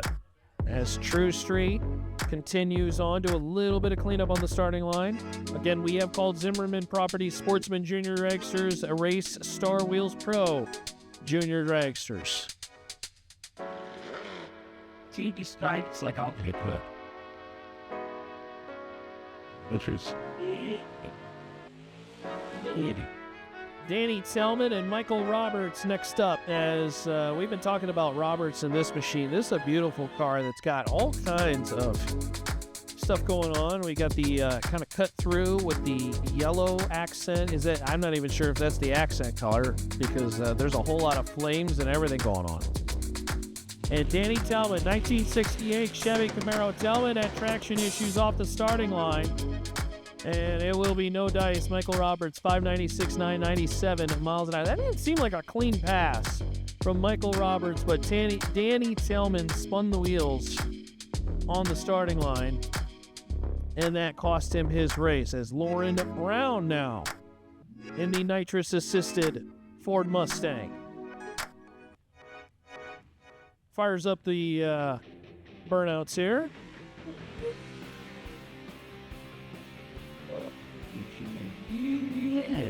I want to say 66 variety of Ford Mustang. There's the nitrous purge.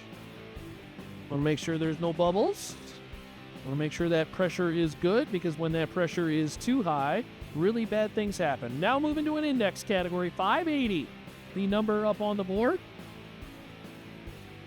Name of the game, go as low as you can go as far as how close to 580 can you be.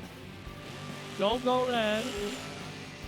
And don't break out. Mustang's out in front. Wind light is going to go to the Camaro. So here's that situation of Lauren Brown going too fast.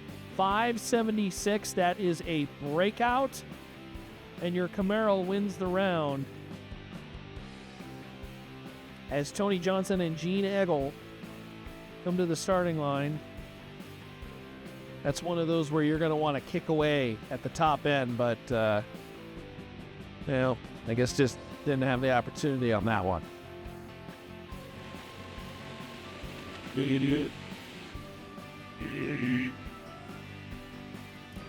That would be one for 00, actually. Tony Johnson and Gene Eggle. Gene in the 1985 Buick calls it the Wheeler Dealer. And Tony Johnson in the 1978 very slick Camaro.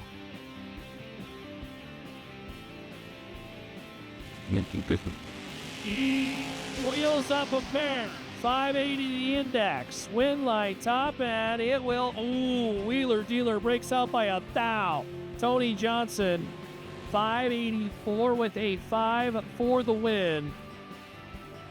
Gene. Oh no, Gene. Gene took a whole lot of stripe and broke out by a thou. Oh no.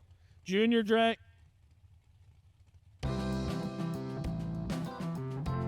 Junior Slammers, you should be hanging back in the back of the staging lanes, but Junior Slammers, make your way there. Final call for Sportsman Junior Dragsters and Pro Junior Dragsters, but Junior Slammers, you should be in the back. Getting ready to go. Jason Kimbrell and Travis Cohen. Cohen, 1971 Chevy Nova. Somebody's on the chip early. 580 index. Get as close as you can go without breaking out. Wind light. Right lane Jason Kimbrell was 22 on the tree, better on the reaction time and closer to the dial.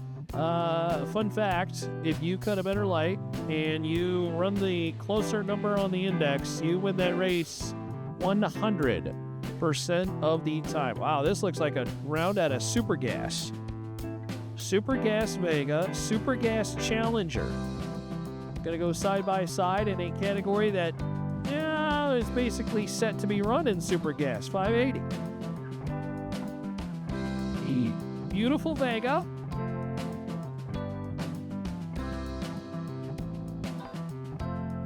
Challenger in the left lane. Mopar Chevy. Pro Tree drops and away they go. No throttle stops here. 580, the number they're looking for. Wind light top end. It will be the Mopar. 582.0. Both reaction times were not good. Just being honest. And the Challenger gets it done, but both lights started with a 1, and, well, you know, take them when you can get them. Here comes my hero, Tim Nicholson. This car is absolutely wicked. Stick car, participates in Super Gas often in national events, and he will stop this car down at the top end. You're going to see this car kind of die at the top end of the racetrack. Got the hands full with the little Camaro, new muscle machine. I believe that's Steve.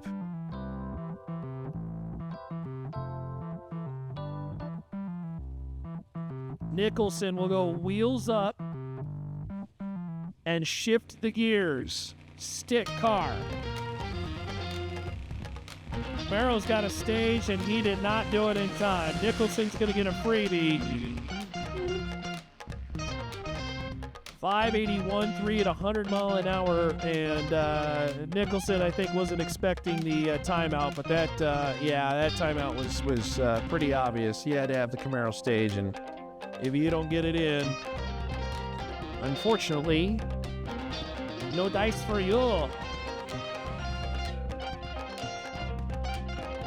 Here comes the factory super stock. I think it's a GTJ car. For you super stock fans. Cobra Jet machine. 2018 Ford Cobra Jet. That would be Jay Schmidt.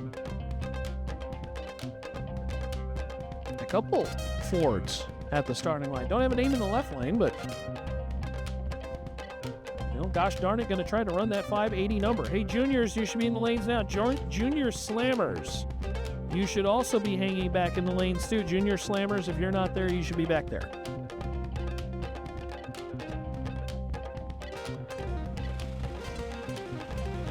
Oh no.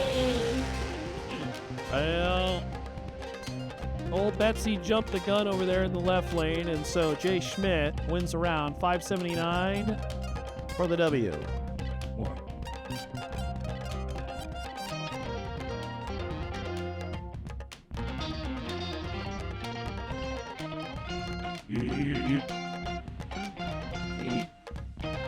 Oh, be still my heart. Hey, tension in the pits. 20-minute heads up for Pro Modified. You have a 20-minute heads up. 20-minute heads up Pro Modified. Classic Ford vs. Chevy, but not quite classic when it comes to the vehicles. A newer model Mustang and the old 1970 Plymouth Superbird. 572 on board for Mopar Power out in front and wins the round. 587 on the 580.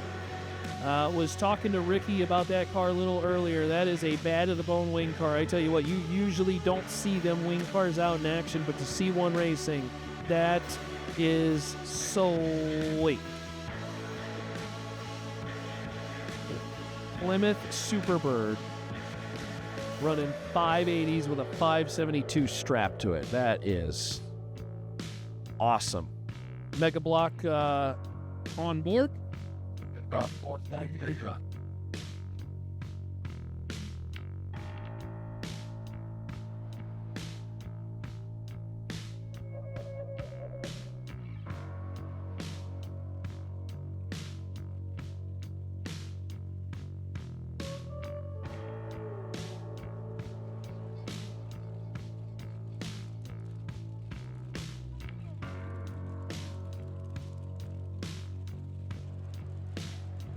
the gun of it.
Well, got to use manpower to push horsepower off the racetrack, so Ryan will get a solo.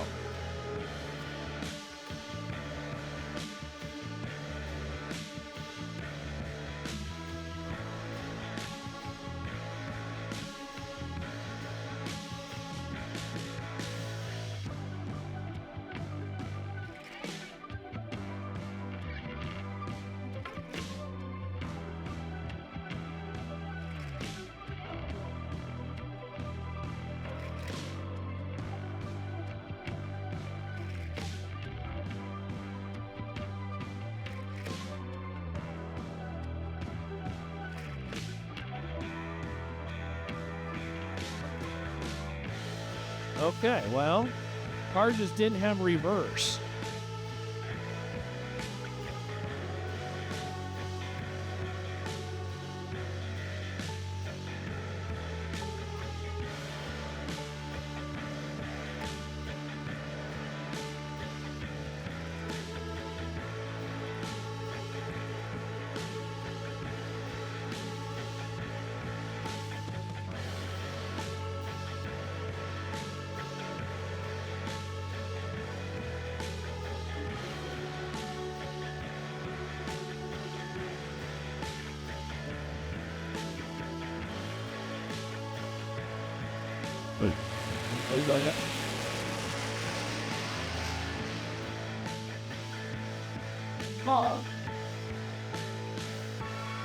Winlight Hubbard as Ryan leaves before the tree.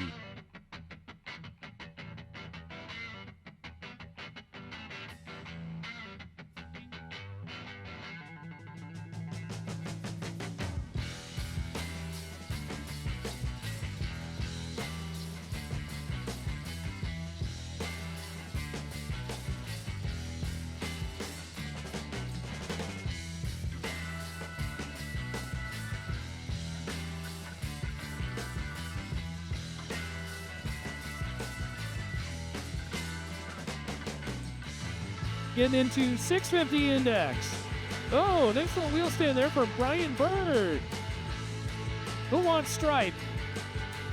Oh no, Brian was dead 8 and loses the round on a hole shot. Wow. Oh my goodness. Margin of victory, 3/10,000ths of a second. And that is officially 3 inches. Wow. What a drag race at the top end as Carson Knowles and Ted Hughes.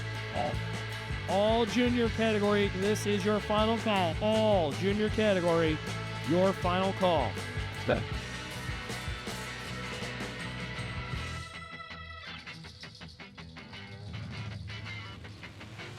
Ted Hughes and Carson Knowles. Knowles has got a whole lot to play with at the top end. And oh no, breaks out. 649 with a 7 that is too quick by 3 thou. And Ted Hughes dodges a bullet. 13 above but was dead late.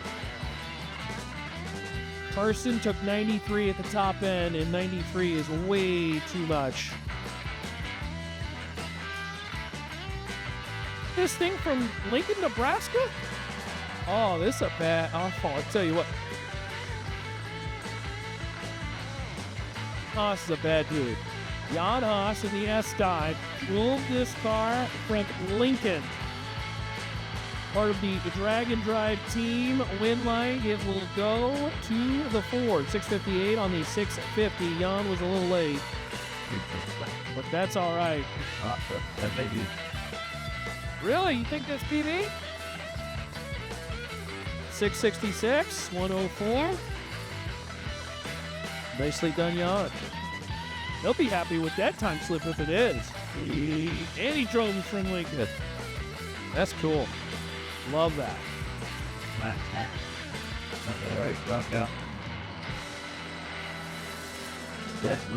Gene Maxon, another one of our drag and drive runners. I tell you, if you have not checked out the drag and drive community, first of all, it's an amazing community. Second, it is so cool to see these cars on the street operating exactly as, well, really what cars are meant to do, right? Drive on the street and yet come onto the strip and perform.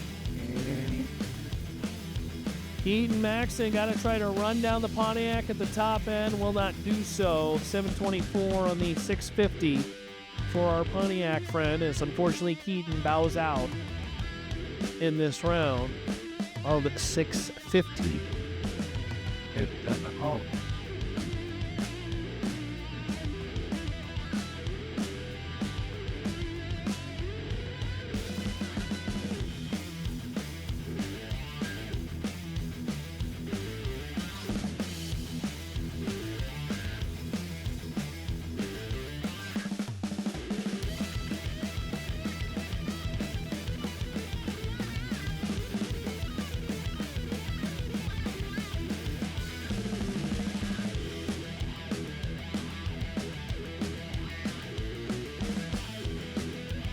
Chevy's a pair. Bowtie fans go wild in the stands. Woo! Nice little pony car. Yeah.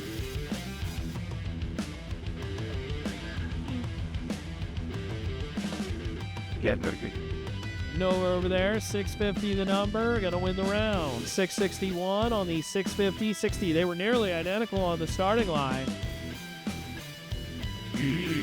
I think he dropped up here. As here comes the Tesla and Malibu. Dale over in the Tesla. Electric machine against Dale over. Open exhaust. The Tesla jumps in with the double bulb. Boy, I tell you what, we're committing a lot of party fouls here.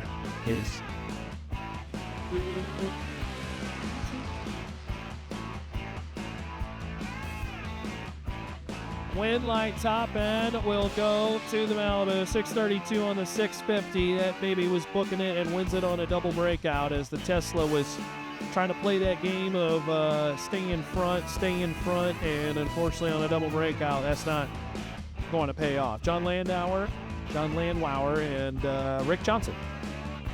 Beautiful machine, Chevy Nova, and 1965 Plymouth Belvedere.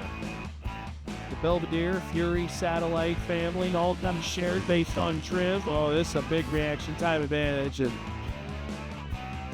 wind light top end will go to the Belvedere. 684 on the 650 index. Reaction time advantage by a whole bunch.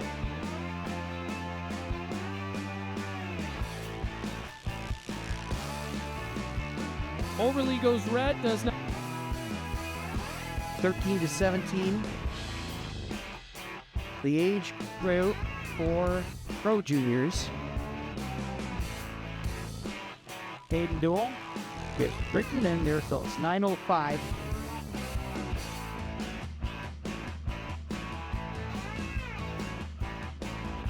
Nine 10 with a 9.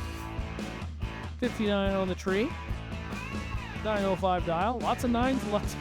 Yeah. I like your idea that you got going on here, Luke, with the sunglasses. sun's right in our eyes. Definitely right in the tower. The sun gets a little toasty.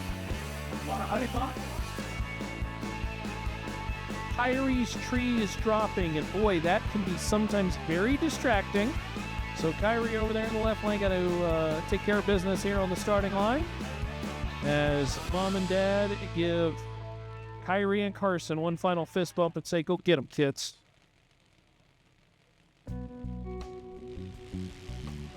Carson Roberts leaves a little too soon, and Kyrie Hussey is moving on to the next round of competition. 788 with a 5, 81 mile an hour, and 47 on the tree, as Carson Roberts was read by a whole bunch.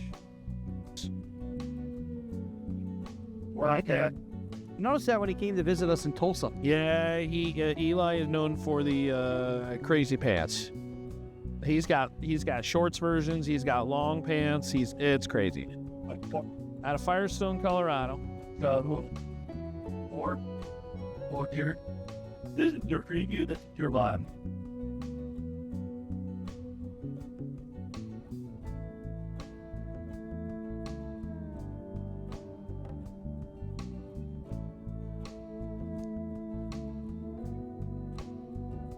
Two Colorado juniors made the trek out, and they are both going rounds. One's into the next round. Let's see if we can get two in. Kansas would like a say, and that would be Cale Moberly. Moberly clan out of Wellington. Heads up, 790. Who would like to stage first? They will sit there. So, we having a burn down in the juniors right now? Cale is in. Almost did. Almost did. And here comes Isaac. Here we go. Oh, red light time from Moberly by 13 thou, and Stephenson moves on. Round number 3 for Stephenson, and a 786, a little too... Pro-Mod Slammers, we need you guys in the lanes. Pro-Mods and Slammers. Stroud Safety Pro-Mods and Slammers, we need you in the lanes, please. So, Ronnie, if you were racing juniors again, 0-2 for Mason Acosta on the tree.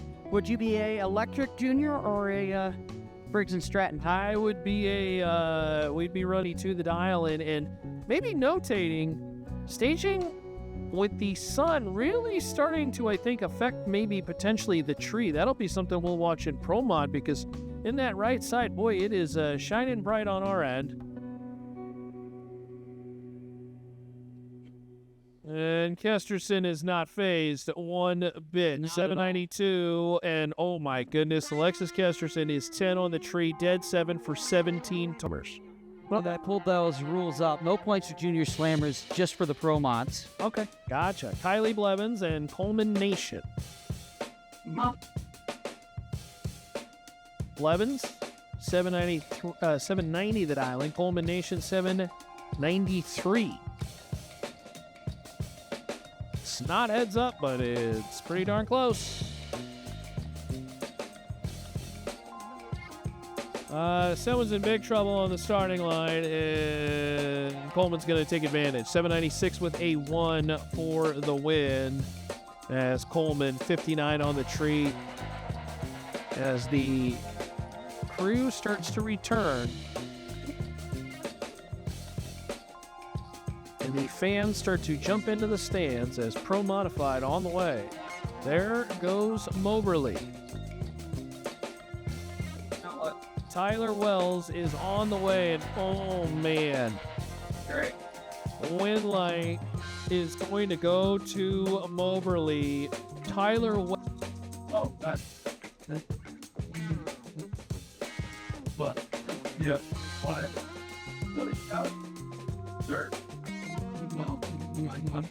So Brooke Boy on the left-hand side, 790. Right side, identical 790. Going to be a heads up, just don't go over. And now there it goes. The red light by Brooke Boy, 095 too quick on the tree. So the cherry will do in Brooke Boy. In the slammer. Hi, Abigail.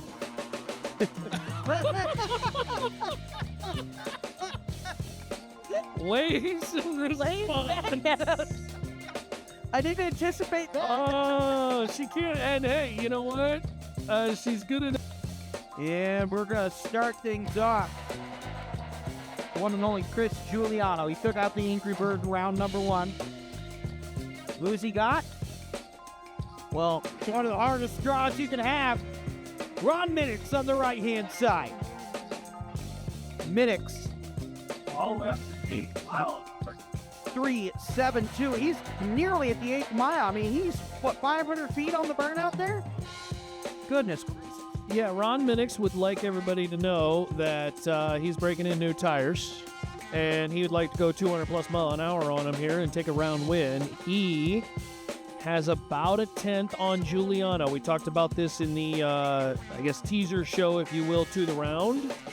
Giuliano, the 67 Ford Mustang, going to try to outrun the Firebird. Yeah. Previous runs for today, Minix a 3.700, but he also logged a 4.08. Butler. Best run for Giuliano, a 3.806. It won him his race. And Giuliano's been a consistent 380 car, but again, also for Minix, 64 and a 72. Interesting to note, with the sun setting in the background, does that affect the right lane a little bit more than the left? We'll see. Because of the angle? Yeah, we'll see pretty soon here. Don't need to step on your toes, but Minix is getting into the beams, and we are ready to rock and roll. Halfway, only stage up, same time. Green light, go, and it's across the line. Ron Minix with a 3.68. And I'll tell you what, that tree that Chris Giuliano cut needs some pruning, I'll tell you that. Oh my goodness, Ron Minix absolutely left on. Yeah, so we have the drone up in the air. We'll watch that. We'll cut to that. Let's take a look at our next pair, though.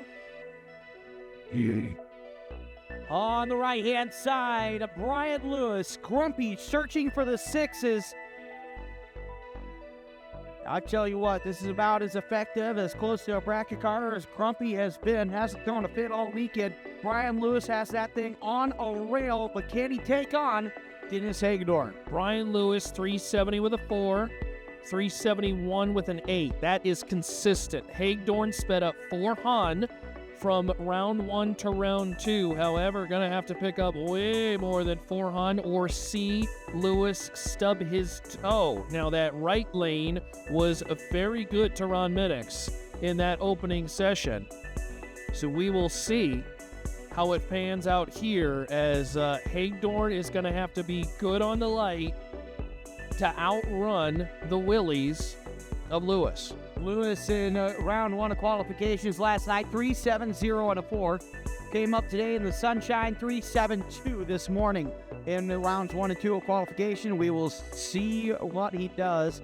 So he rolls right on in. Supercharged entry, nitrous assisted for Dennis Hagedorn in the Mopar. Halfway stage up, 3/4 away. Here we go.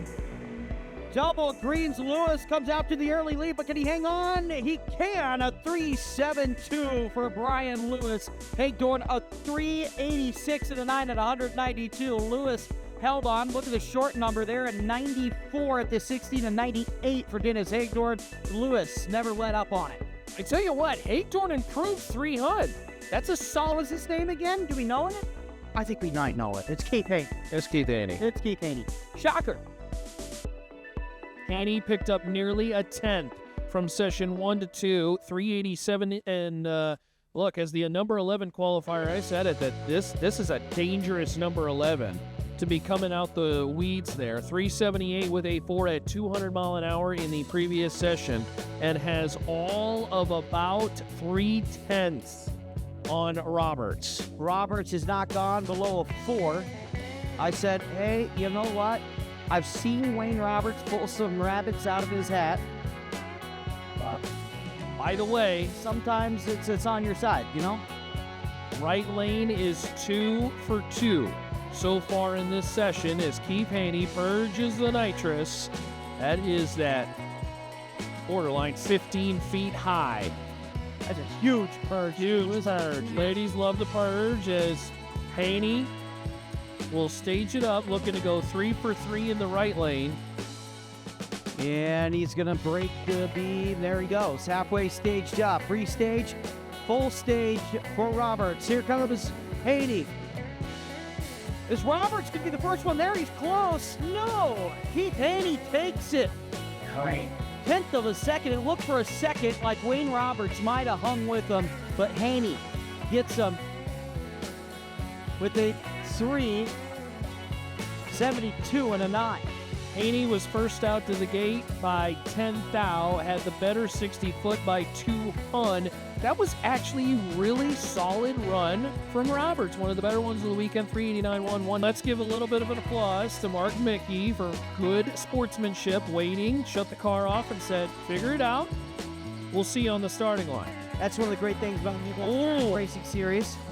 Not a clean turnout at all from Keith Goolsby. This goes from bad to worse for Goolsby. His tire is not up to temp. Want to see what car is still on. It is still on, indeed. Boy, I tell you, if you're Mark Mickey, this is not the situation to be gunning the tree in. No. You do not want to go red if your opponent is essentially on panic mode right now.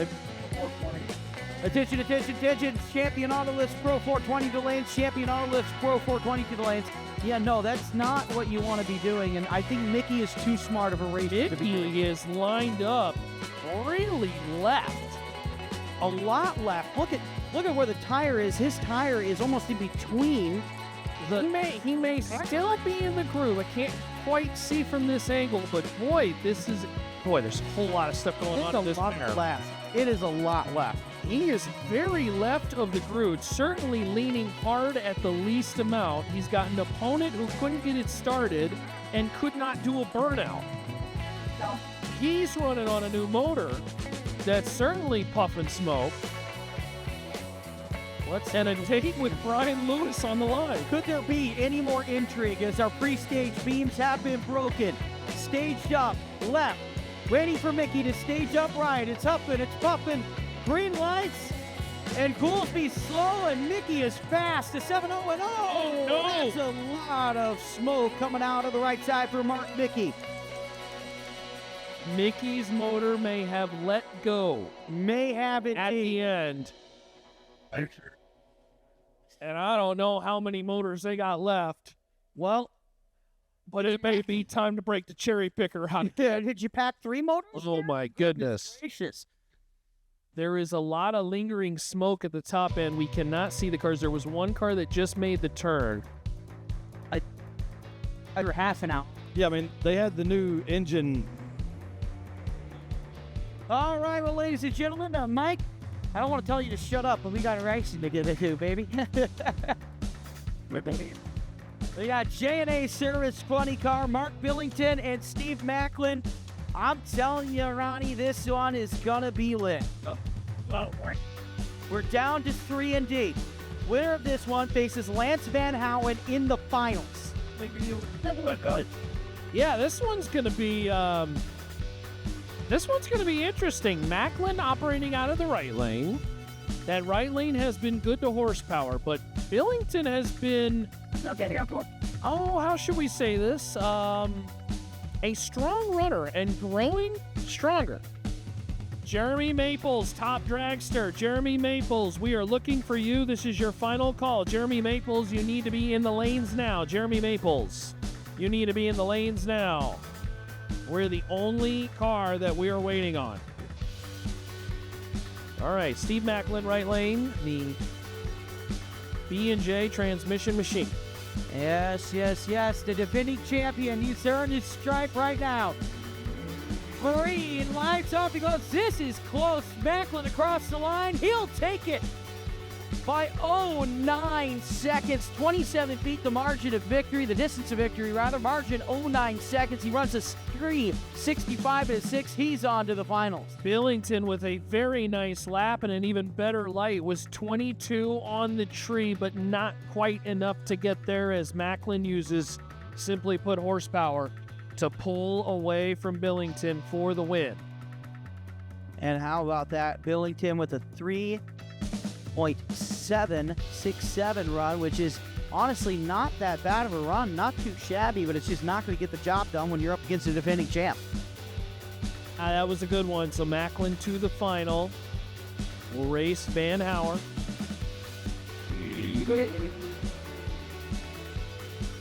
And on to Pro 420 we go. You need to get the bike out of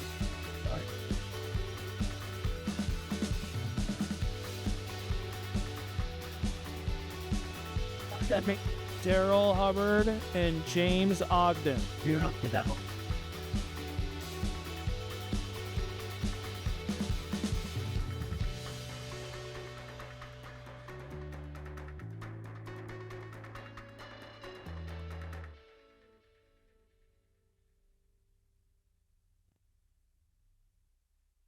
James Ogden. Right lane. I'd like to give a shout out real quick to Summit Racing Equipment. Yes. We just did a $200 hat draw Ooh. for a Summit Racing Equipment gift card. Winner was Ronnie Court. The winner was, unfortunately for you, but fortunately for him, James Ogden. Oh, James, he won. Okay, there you go. So he's won himself a Summit Racing gift card, and he's going to try to win himself a 420 round win here. I think he just might. He's been dead on before. He stages up.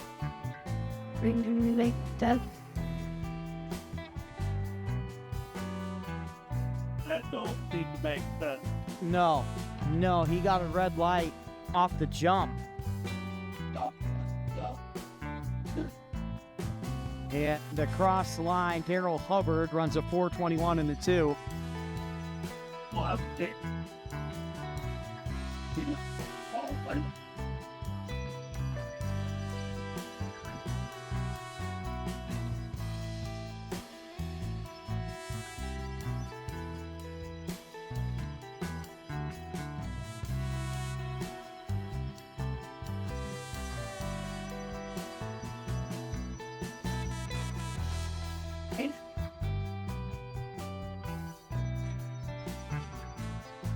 Back to Flying Ace Drag Strip in the Midwest Drag Racing Series, the door car of David Pierce. Finishing up the burnout. okay, they did it. Pierce in the No. X-Pro stock car, formerly driven by Jason Line. You're making hot Start to see some serious nitrous purges, thing. with the opponent being Mark Stillwagoner. Of course, a part of this 420 category. There's the nitrous purge from Pierce. Go, we have hot. Okay. Make sure that the line pressure is correct. No bubbles, as we don't want that entering and potentially affecting things. There's the purge from Stillwagoner. And let's bring him to the beams. 420. Get as close to the number as possible without going faster. Don't go red. I went down there and we did a little bit of investigative work. I'll talk to you in a little bit about that. Oh, goody. Mark Stillwagoner on the left side, Pierce on the right. Pierce's stage. There we go. Candles are lit from Pierce. Win light, it will be Pierce. Pierce is 27 on the tree and dead 4 at the top end for 31 total.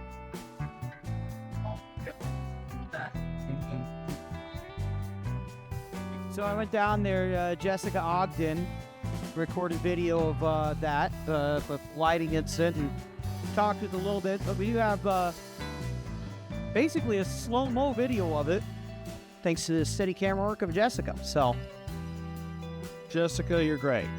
yeah. Fantastic. Here comes my guy, Jordan Akers. Akers, the drone pilot out of the Air Force. Shorty dragster. This kid is No.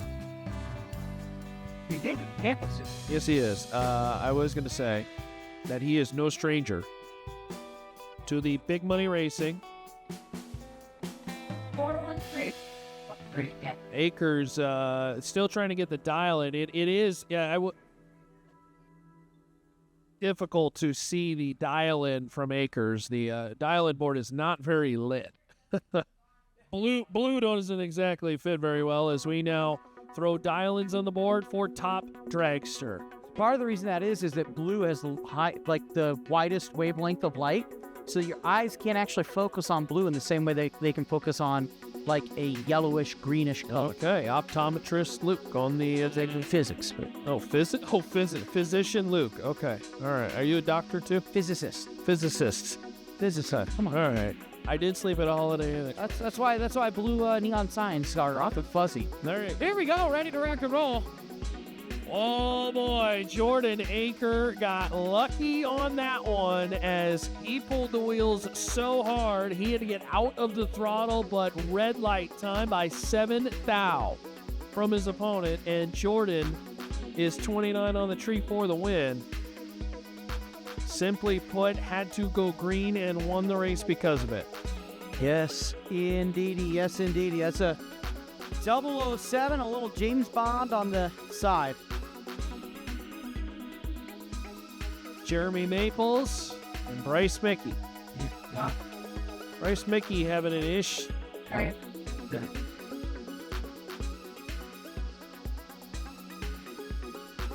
Alright, I think Mickey was just waiting for the go-go. And he's got the go-go juice. So it's got the go-go juice. Yep, so 2022 Racecraft Dragster. So Aker will move on to the winner between the winner of the Jordan Epperjesi match. Peak and Driscoll will decide who faces the winner of this one, Maples and Bryce Mickey. Over a half-second head start for Jeremy Maples. He's a local... hold on, we got some on the top end there. Yeah. Yeah, looks like... Yeah, they're getting the dragster up there off. We see that here. The natural uphill incline keeps it calm.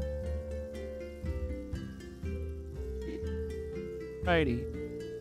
Looks like we are ready to go with Maples and Mickey. Mickey be bringing up the RPMs here.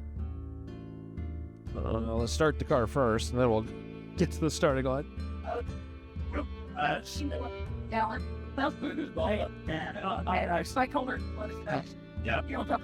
Alrighty, to the starting line we go in this pair of Top Dragster 386. Gonna try to run down Maples at 449. Reaction time advantage, oh so critical, and I will also notate this is the first time where darkness now consumes the tree.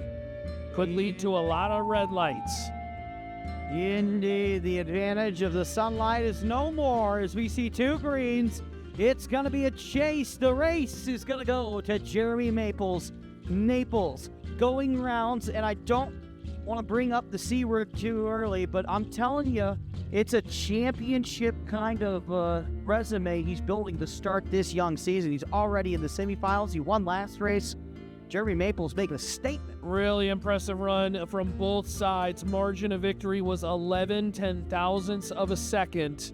That is 4 inches as Maples was 20, Mickey was 21. Both drivers are off the dial by 14 thou. The reaction time was the difference by 1 thou, and Jeremy Maples cashes in another round win. I love it.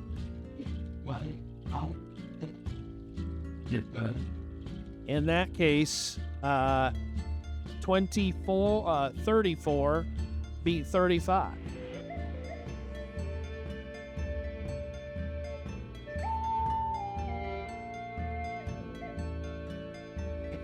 Yeah. Attention, attention, attention. Outlaw, Limited Street, and True Street. We need you to the lanes. Outlaw small tire.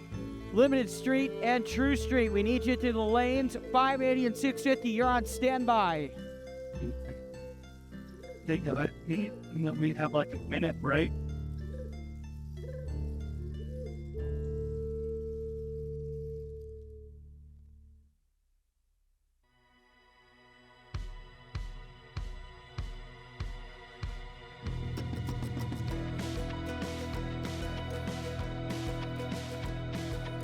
All right, Matt Driscoll and Betsy Peak.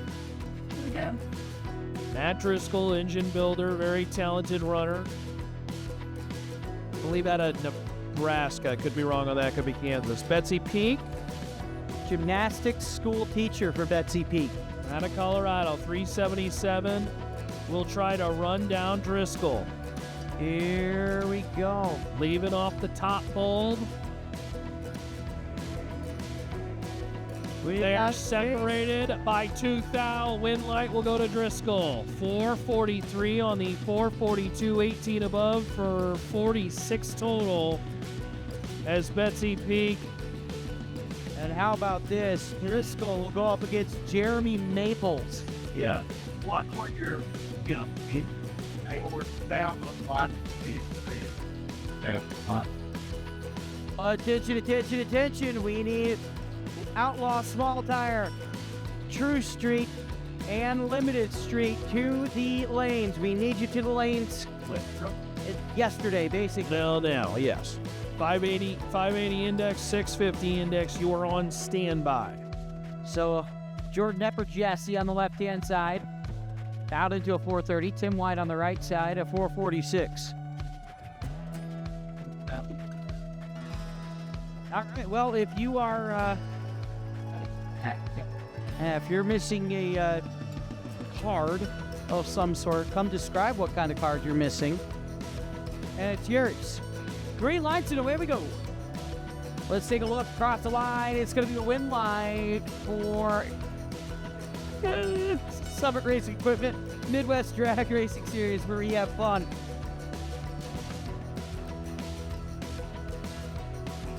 Here at the Real Horsepower Hangout, Flying H Drag Strip. It's Macy Higgins on the right side. That tastes good. On the left. Oh, does it taste good? It tastes fantastic. Is it nice and chilled for you? It is nice and chill. Is this really the last one in the cooler? That is the last one in the cooler. That was not a fit. Mark Griffin and Macy Higgins. Okay. The compressed air vehicle, that vehicle in the left lane doesn't know where it is on the planet at all. It just knows that it gets air from a bottle, like a scuba tank, in the back. It's the scuba car, baby. Isolated from the atmosphere. Winner of this one goes up against the winner of Rod Moore and Rod Oxford. Final call. Here we go across the line, and it's gonna be Mark Griffin into the semifinals. Attention in the pits. Final call. Limited. Whatever you say, Luke. Whatever you say. I'm just going to continue to sip on my Mountain Dew here. Yeah, you sip on that. Quality Pepsi product. Rod Moore and Rod Oxford. Oxford's gonna leave by 0.8 of a second, 0.81. You'll see the 72 Nova leave, the whiskey barrel. Nitrous assisted apparent. Again, you could see the nitrous purge that just peels over the windshield. And boy, man, that's an interesting setup. Isn't it?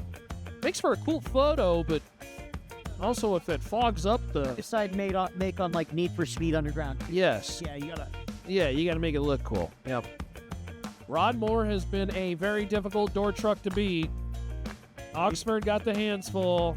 Here we go. Oxford chases. Look at the candles light up from Oxford on the right side. Moore's going to grab it. 455 on the 439 was 18 green, and I think Rod Moore was out of it by about 400 feet. caught Oxford and knew exactly what to do as a savvy veteran racer, tightened it up to 62 thou, and will win the round. Do you see the flames spitting out of Handles were lit. hands? A couple sparks I shot Good-looking Nova. out there, too. Good-looking Nova. It is a good-looking car. A very, very good-looking car. So let's review our permutation. Oh, that. All right, Rodney Dow in the Ford Mustang, and this appears to be a buy. That is already him. Get on the block. You'll get up. Not good. And the Fox body back it up. That Gears Unlimited left lane.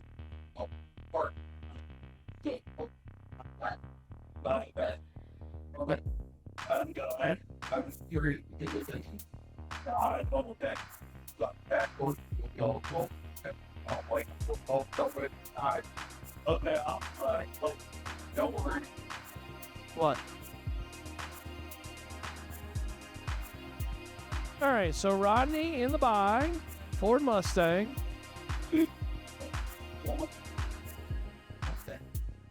There is a lot of Fords in the Outlaw as well as the Index. Street categories, we talked about it. A little tire spin off the starting line, so in a buy, he's just going to take it easy going.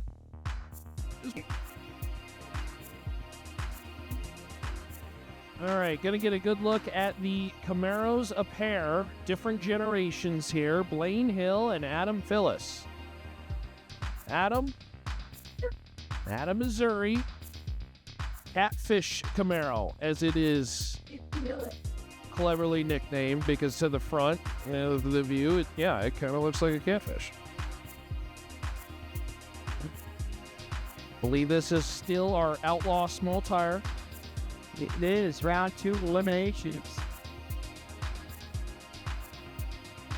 Phillips, 21 years old, out of Marionville.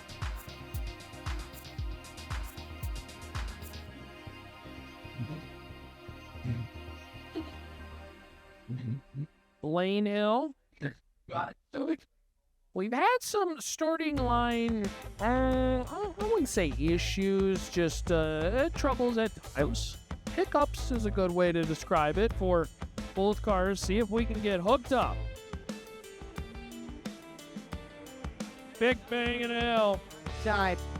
Phillips going to take it a 446 on the left side. Blaine Hill, you saw that. Which you love to see out of a new facility. So, again, a hat tip to Scott, to Blake, Emily, Jimmy, and the whole team for all the amazing work that they've done, and including some of the folks on the starting line as well, too. The race ops team, they've done a nice job. That role and standing outside and enduring the heat all day long, I'm sure they're enjoying the little bit of darkness now and the sun going down. They love to see it. Congratulations to all of them for opening up a facility that I think Kansas City's going to love for a long, long time. Tony and Craven now backing up from the burnouts. I'd like to give you guys a little update as it pertains to the temperature has dropped into the 60s. We'll get a DA update shortly, but Craven Moore on the right side and Tony DeYoung on the left side. Our app will click over, Midwest Drag Race Series app will click over at 9 o'clock. We'll have an update on that, but that was in the 60s. We're going to low tonight of 61 degrees, so something to keep an eye out for. As temperatures are going to fall. This could be the best racing weather we might get all season. You see, humidity, I know you come from a dry area, humidity's not that bad right now. It's pretty fantastic, honestly. Tony and Craven. Craven bumping in, and is just going to drive away from Tony. Oh, my goodness. Look at the horsepower. West Choate on the left-hand side. Strafford. Show me Speed Shop on the left side for West Choate. 92 Chevy Camaro. Got it later. I do love the sound of Darcy Knowles. That hear that thing spool up. Here we go. There. Another Fox body. Fox body indeed. Also, we mentioned Brian Lewis earlier. I'd like to give a shout out. We said, when's the last time they're in the sixes? Have they been in the sixes? They've had two. Oh, whoa. They've had two 369 passes, but we're going to shut it off. We're going to shut Darcy Knowles off. And we're putting up the kill it sign. We see some liquid on the track, all the way to the 60-foot mark.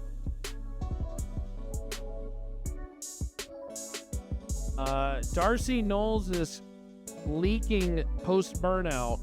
Yeah. They will probably fire Wes here in just a second. As this is going to look like a break buy for Wes.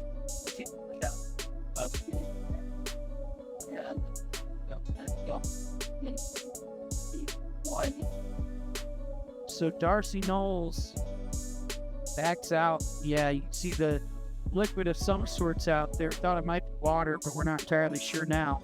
Either way, I think they're going to clean this up post-run. Yeah, I mean, here, yeah, they'll fire up Wes. It's a breakdown buy for Wes Show.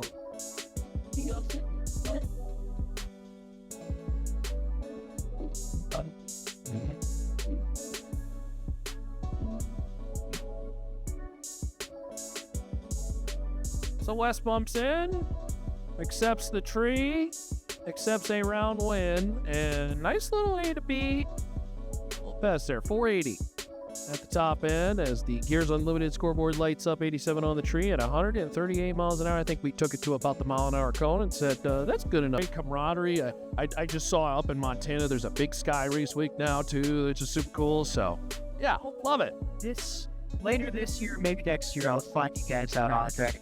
They're trying to get in on one, but the two they've asked me to do, one of them I have a big work event. We have a big concert festival. The other one, I got to get my Thompson. Gosh, I got the two terrible mates. I got a 68 Charger I'm trying to get set for one, but that's neither here nor there. Brad West and Rich Frost.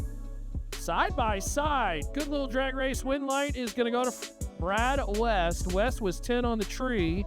490 at the top end with a margin of victory of 34 10,000ths of a second. That is, about 9 inches. Yeah, that was a whole shot win to Very close. Frost on the right-hand side. I believe this was our entry who was attempting that world record, correct? I believe it is. That is They unfortunately are still working on things, but who knows? 35. Did we ever figure out what the true world record was? It is 65 still. Okay, so it is 65. And who knows? I mean, they may uncork something, and all of a sudden we may see a world record here.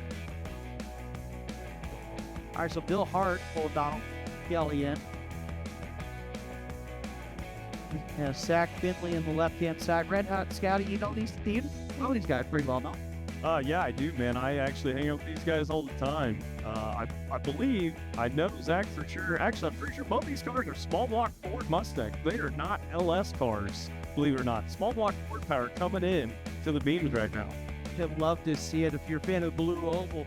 Zach Finley, which of course Ronnie is. Here we go. Deep stage for Finley. Green light and a red light for Finley. Still with Thomas. It's a family affair. Yeah, so these guys have been doing this stuff for a long time. They're longtime friends of mine. And it's awesome to see father-son in the final. Turbo LS cars getting ready to get down on this. I'll tell you what, I'm a fan of anyone who brings a wagon into a drag strip, man. It's going to be an absolute blast here. JoJo on the left, Joseph on the right, father on the left, son on the right.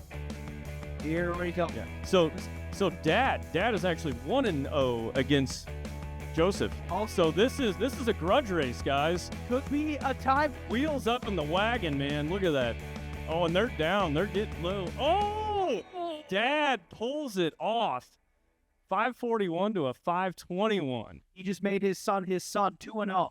2-0. Look at that. That was a race right there. Wasn't it, though? Let's take a look at those times. We're going to go over that previous race streak. 541 in a 2. So they margin of victory, 05 seconds, wins by about 9 foot. And JoJo takes it. Oh, yeah, look at the reaction time.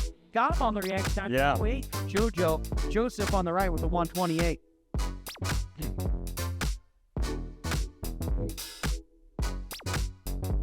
And so here's Michael Roberts on the right-hand side. Man, there's a lot going on in that car on the right, isn't there? I mean, you got the flames, you got the gear. Oh, yeah, man. Look at the paint on that guy. That's rad, man. Michael Roberts out of Lowry City. Going rounds tonight. Trying to take a look at the car on the left there. Oh, that's Tony Johnson. That is Tony Johnson. Wheels up in the Camaro. Yeah, he's hiking that skirt up. 580 index run. And it's going to go to Michael Roberts. He runs a 587 and an 8 on the right side. 06. On the right-hand side, that Cobra Jet, the farmer, out of Smith Center. Yeah, that's a beautiful Cobra Jet, too. Isn't it? Did you see all the dash go right to flip right back off? Oh, As it passed by? I did not catch that. I mean, it looked like it had the full. Yeah, there it goes. It's back on now. Almost looks like he's got the window down, doesn't it? Kind of does. I'm licking the windows of this dash he's got in there, man. That day, it's a beautiful dash. It is the day. Here we go. Green light. Remember, this is a 580 index. Don't go too fast, but come in close to 580. You see the Cobra Jet smack the brakes. Ooh. It's not going to be enough. Jay Schmidt breaks out. He did not smack them brakes fast enough. He needs to smack him a little harder. A 581 and a 1.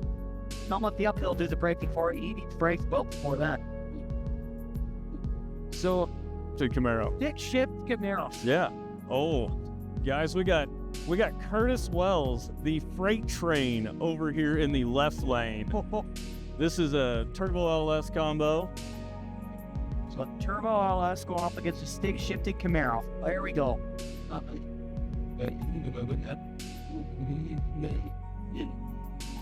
Let's take a look. See.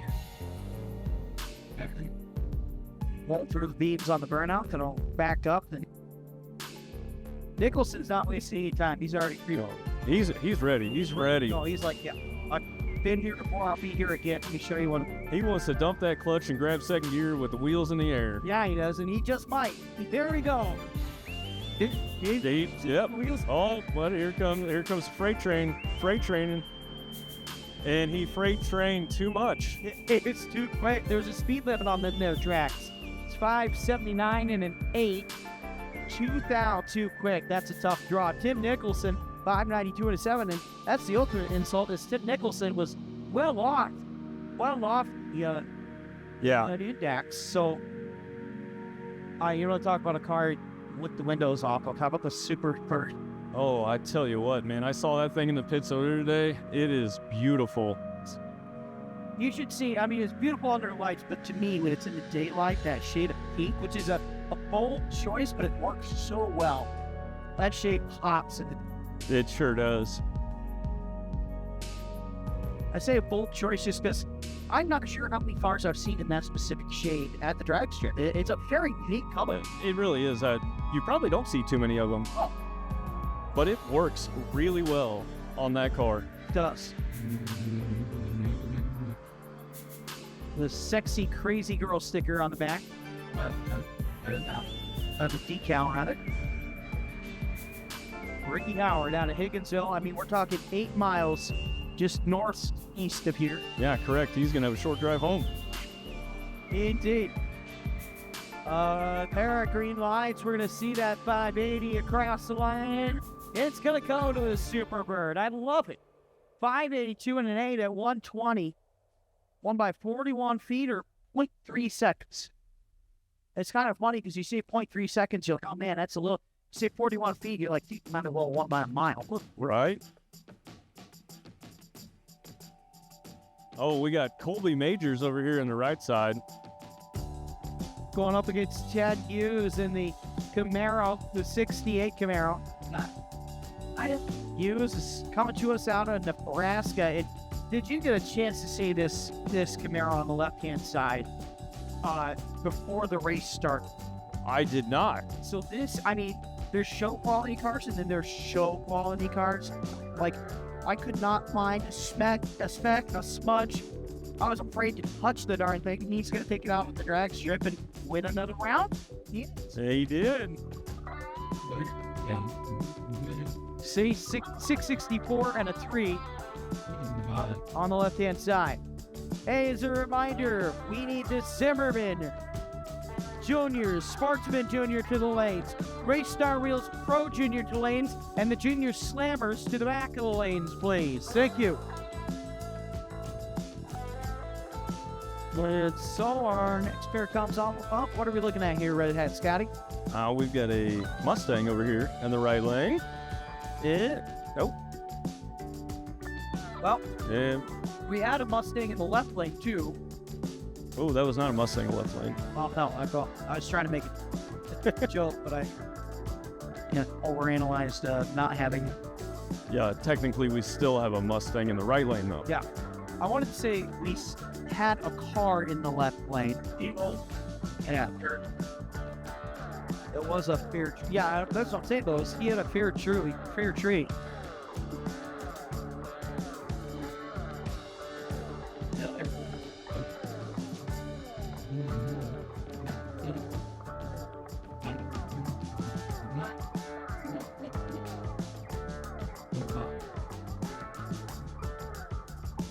Over on the right side.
All right, here we go. Seabiscuit. Gonna prance out length like a horse on the right-hand side. 65 belt near John Landwehr. Check out Tesla earlier. Took out a Tesla today. They did take out a Tesla today. And we got that Malibu over there on the left-hand side. No information though. No. Driver not on file. He said every trap. Rouse got here. That's a nice little even-looking bump. Well, it wasn't, because even the naked eye knocked through the timing system across the line. Yeah, that left band makes it. Look at the time. 0:28 on the straight on the left side. 1:10 for John Landwehr. He tried to make up for it and ran it right out the back end. Broke out. Pushed all the way out. Yeah, he did push it all the way out. What's interesting is 1/10 of a second.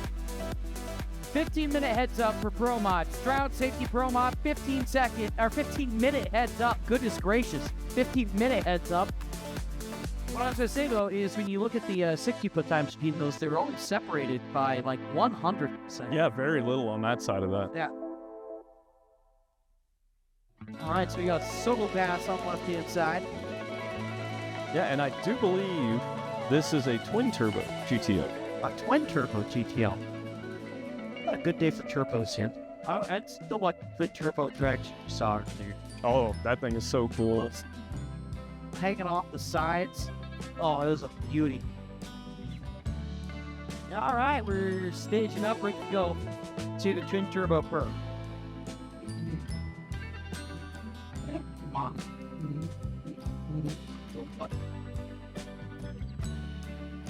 That thing that there.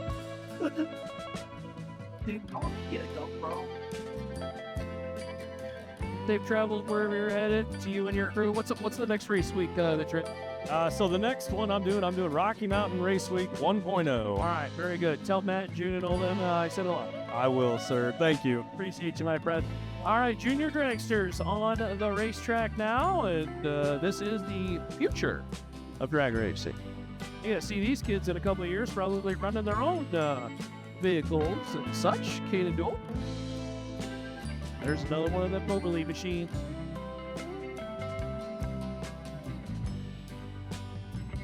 Kryptonite Customs.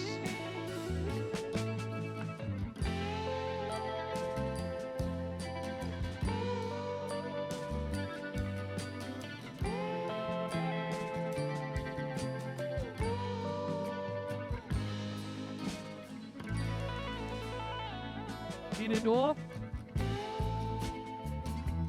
Gonna try to get around Team Moberly. Seems like we've got Moberly cars all over the place.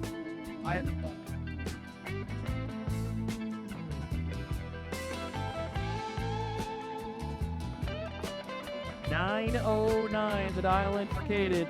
890. The dial in for Moberly.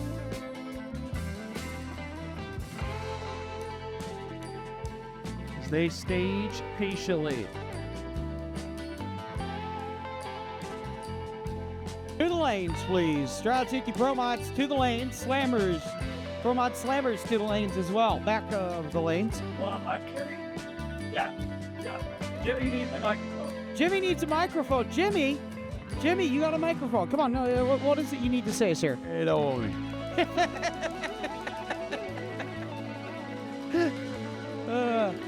Daniel goes, well, Jimmy, why don't you tell him? Hey, don't worry. We have fun here at the Midwest Drag Racing Series, especially a Flying H drag strip as Mason Higgins, Grayson Mason, solo pass on the left side. 1225, the dial in survey says 1221. 1221, yeah. A little too quick. Over a tenth and a half on the tree. So Higgins, who just yesterday teched in for the first time and licensed in the mayor. So Tyler couldn't make it.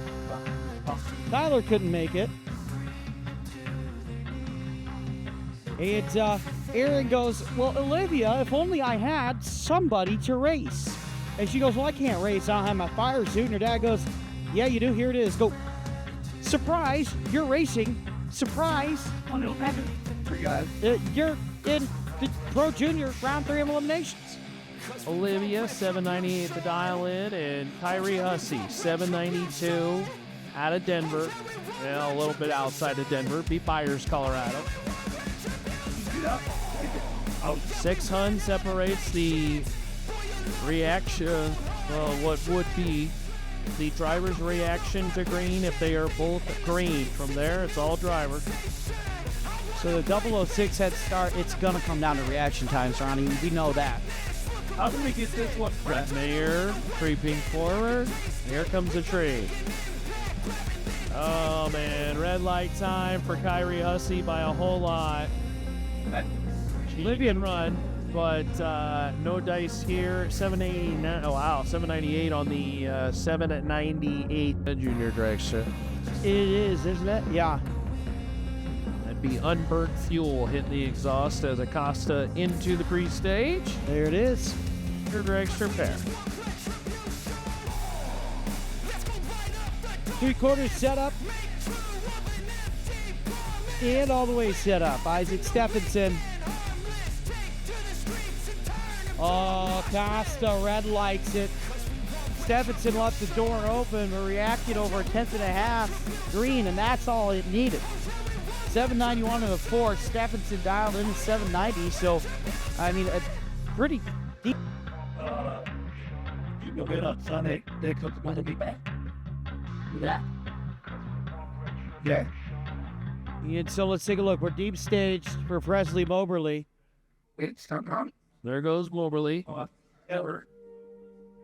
Gotta go run down the Kryptonite Customs dragster. Left the starting line. It looked pretty decent. Yeah, it did.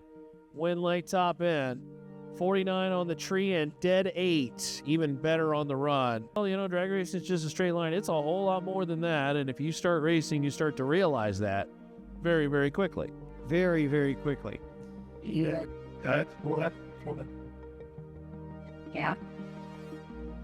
Yeah. So I was worried.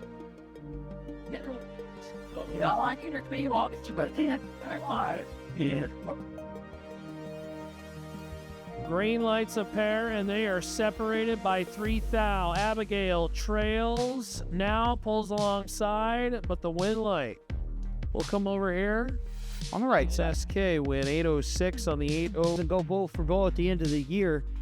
I get the feeling it's going to be those two.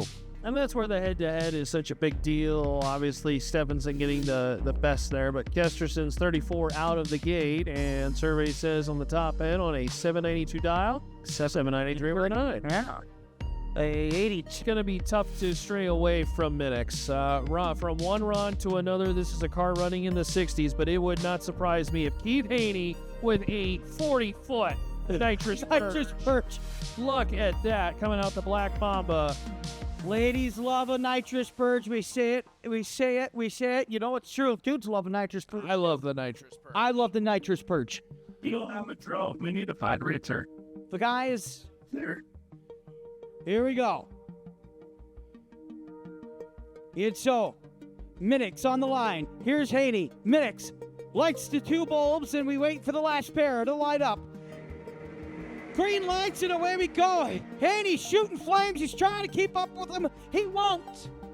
Ron Minix with a 364 and a 2 takes the win on the right-hand side by 0.06 seconds.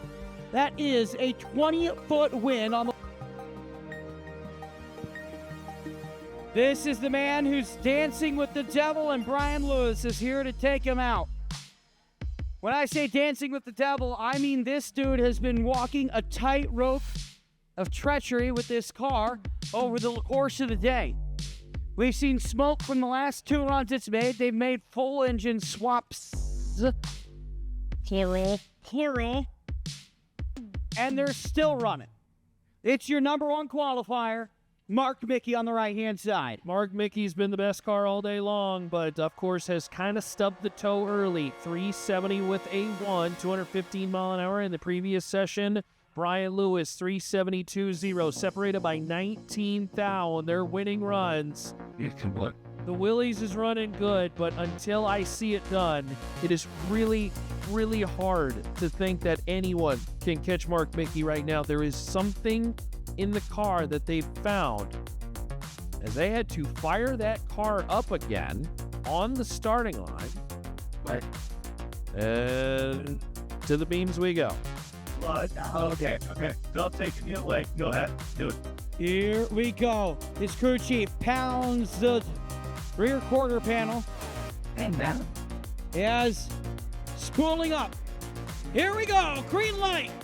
Is Lewis ahead? I think Lewis is ahead. Lewis will take it over Mark Mickey. Brian Lewis takes down Mark Mickey and will go to the finals.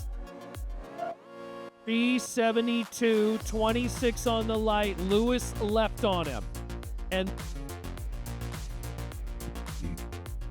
yeah, as we move into our Pro Mod Slammers. Now you'll remember, fast forward or rewind, one way or the other. This was round 1 of Slammers. These guys lined up, and they did not go.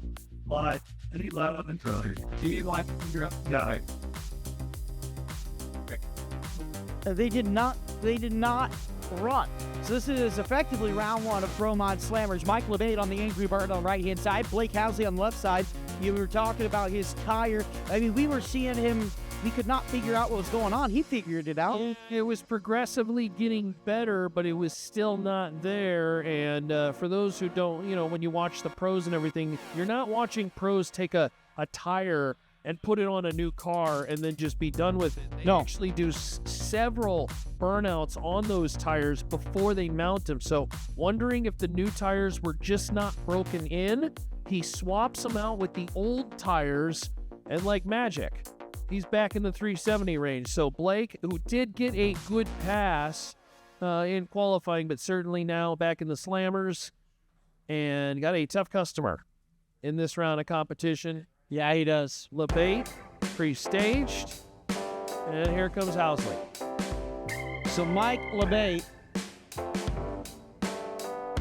previously has drawn a 3.8. Let's take a look. Housley gets weebly wobbly, but he doesn't fall down. He'll take it with a 375 and a 9.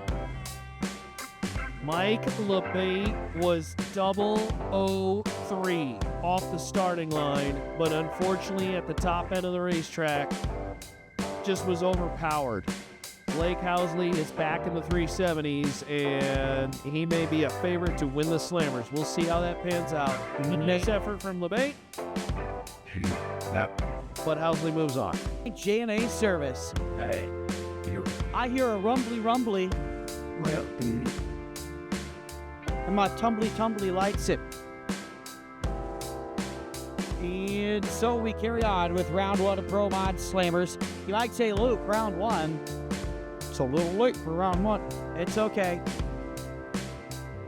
We're deeper into the program than you think, but we had an issue with Slammers earlier, so they went back and they're now running after the semifinals of Pro Mods.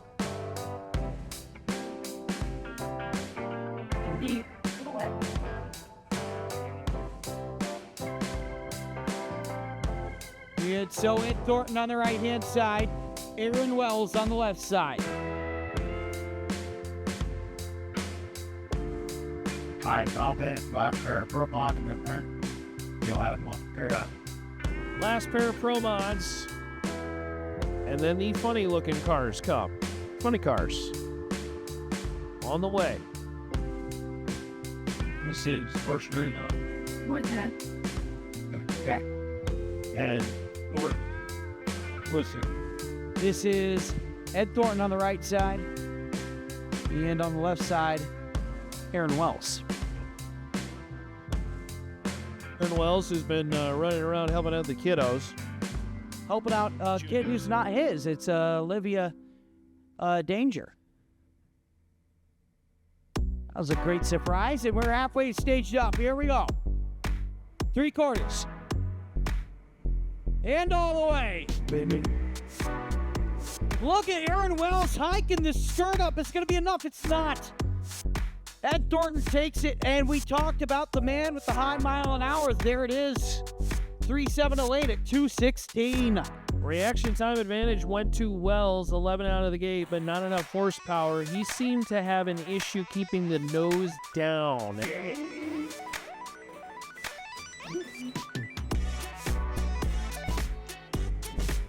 Fun to watch until it starts to really get pricey. But yes, speaking of being fun to watch, This is our final. It's Steve Macklin.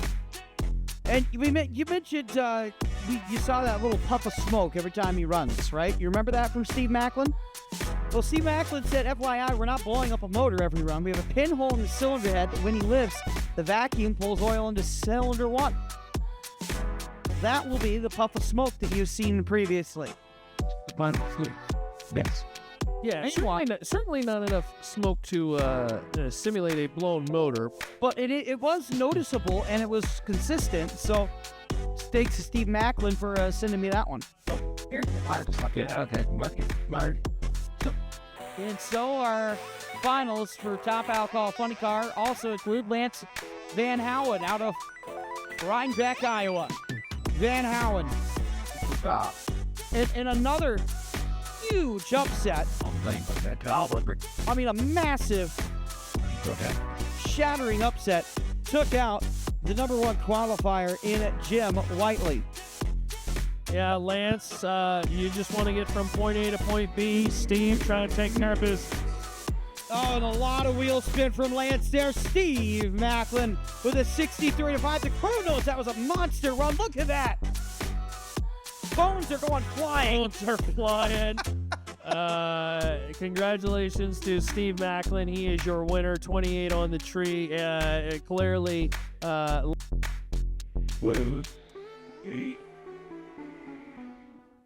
And here is the pair. The pair. On the left-hand side, out of Reynosa, New Mexico, Daryl Hubbard. On the right-hand side, James Ogden.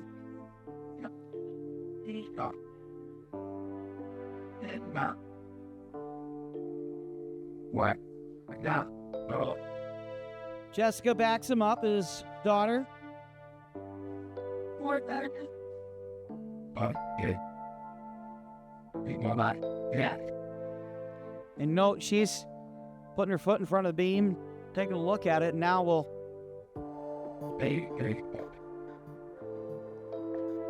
back him in. God. Waiting on Daryl Hubbard now. We were very God. Yeah.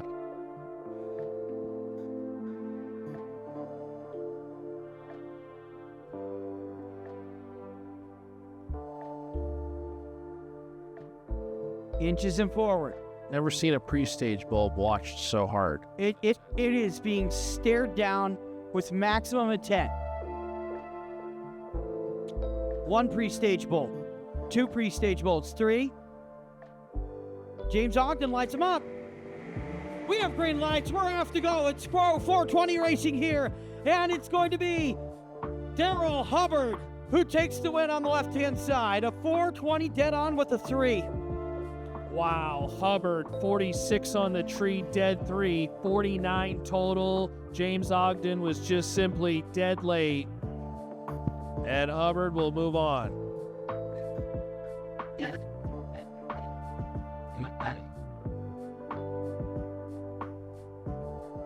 Okay. This is awkward. Okay. Alrighty, so this is the figurative. He got up.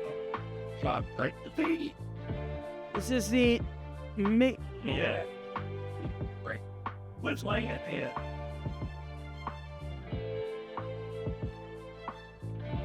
Is Mark Griffin? Mark Griffin is broke. So Here's what's going on. what you are seeing is a now race winner, Break the beams. and he essentially has to stage twice. So we were under the impression Mark Griffin was going to be able to run. But he's broke. And so let's walk you through this. He broke the beams. That means that he theoretically beats Mark Griffin for this round, right? Because Mark Griffin broke. So Moore takes it. Now we reset the timing system. And remember Michael Chitty? He's not able to make the finals. So we say, okay, well, now this is the finals. You also have no opponent in the finals. And Rod Moore in the Holiday Distillery Whiskey Barrel has to break the beams a second time. You see the red light come up. That's a signal that we've reset the light. They reset the timing system. The red light flashes. Rod Moore comes in. He breaks the beam. There's the green light. And Rod Moore is your winner for Top Sportsman. It is quite possibly among the most unconventional ways to take a victory that you'll find. But as Ellen said right then, it's better to be lucky some days than good. Not that Rod Moore isn't good, but Index fire. That got luck. yeah, that was a. To me. You don't. Hey man, go buy a lottery ticket. Honestly, if you can back it in twice, Call all day. if you can back it in twice or break the beams twice for your semifinals and final, you go buy a lottery ticket, Mr. Moore. Outlaw Small Tire. Outlaw Small Tire will take you to the lanes. Limited Street, we will take you to the lanes as well, too.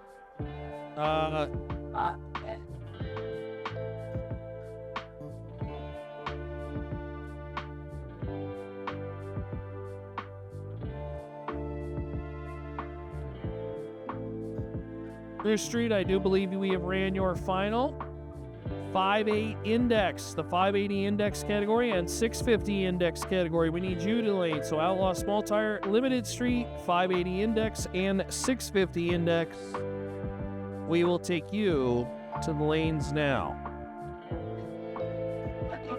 Congratulations, Rod Moore, in one of the weirder ways that we've seen a final round win.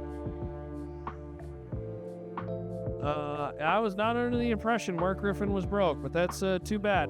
Wow. What? Well, Top dragster. wait.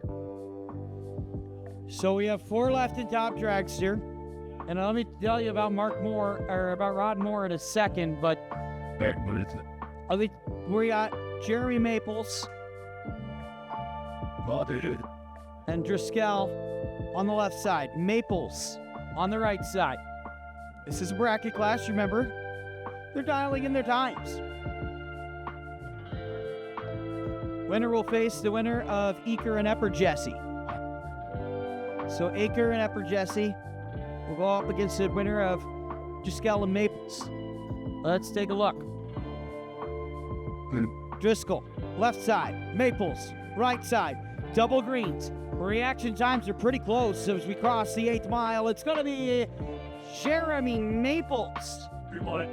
Maples 37 on the tree, dead 6, 43 total. Disposes of Matt Driscoll. Matt Driscoll was 52 total. It just simply put 48 on the tree. Ain't gonna get it done on the starting line. Let's take a look at that on our drone cam for our Flow Sports viewers.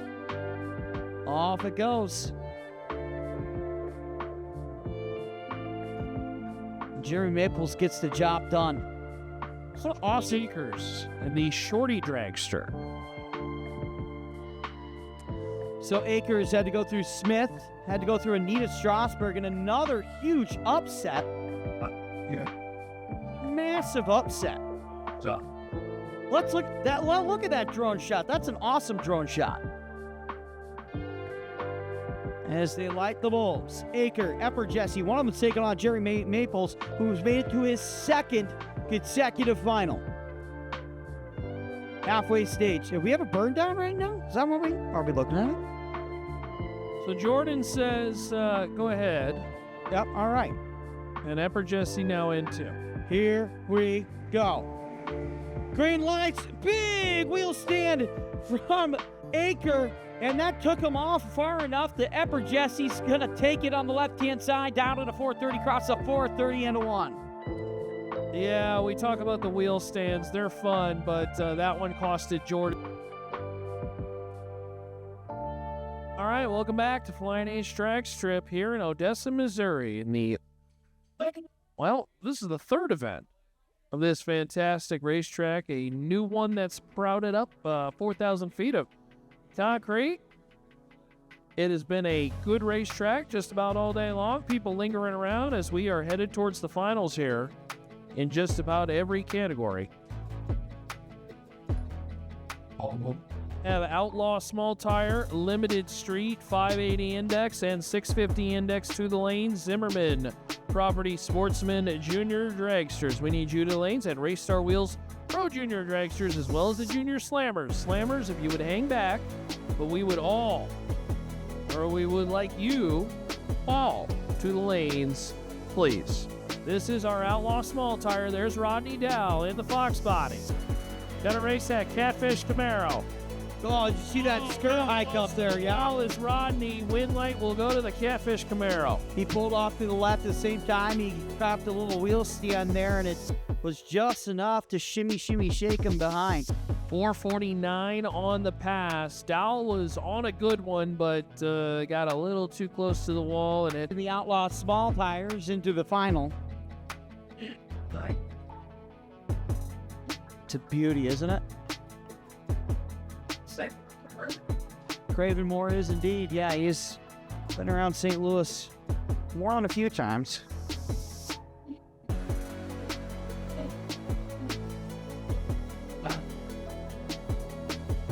You can tell it's a St. Louis drag car, not a St. Louis street car, because the street cars don't have doors now. But you know, you seen that? Have you seen that? Have you seen some of those? They're pulling the doors off of Dodge, like Challengers, out in Omaha, Nebraska. yeah, Bruce found no door. no doors. He thought he was a Jeep. Yeah, He had a couple ducks on the dash. I mean, I've seen so many clips out of the St. Louis street racing scene. All four doors off of a Charger Challenger has two doors ripped off. We call those tape. Yeah. You got it. Solo run. Dang, did you see the candles light up on that? It wasn't just a candle, it was a Roman candle firing it off. 434 and a 1. That was beauty. The mile an hour is going up on that car as the day progresses. 182. Strong.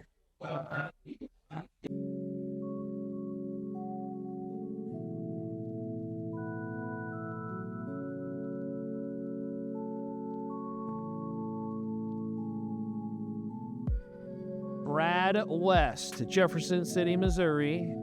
The 89 Ford Mustang Fox Body Machine going to line up alongside Wes Cho. Wes hitting that Chevy Camaro. Bow ties and blue ovals. Going to do battle. Wes is now backing up and now pulling forward. Okay. Maybe get a little lined up in the groove where they want to be a little bit better. That's not. Super important. You want to be, especially as it gets a little darker, don't want to misjudge that groove at all, as that could be the difference between you taking off and going or you simply spinning on the starting line. Wow. Junior Dragsters, this is your final call. Junior Dragsters, this is your final call. West Cho, Brad West. Big power wheelie and had to get out of it. Wind light. We'll go to West Choate, 59 on the tree, 485. As again, that's another situation where we talked about it. Man, it is cool to see them cars pull the wheels, but it cost Brad that round. It did. He broke the beam at the 60 with his bumper, I think. Yeah, and this is the car that thought it might have a shot at the record, or 235. Looking for it, and they said they've been struck. Yeah, just not today. Not today. I think, you know what, if they think they can make the record, I believe when someone says they think they can make the record, usually they're close or right. Yeah, and so if they said, hey, not today, they'll get it eventually, or they'll at least take a great stab at it eventually. I'll be watching all the outlets for the news that it is finally broken, because you know it's coming. Why does this guy keep running in the same lane? Isn't he supposed to switch lane?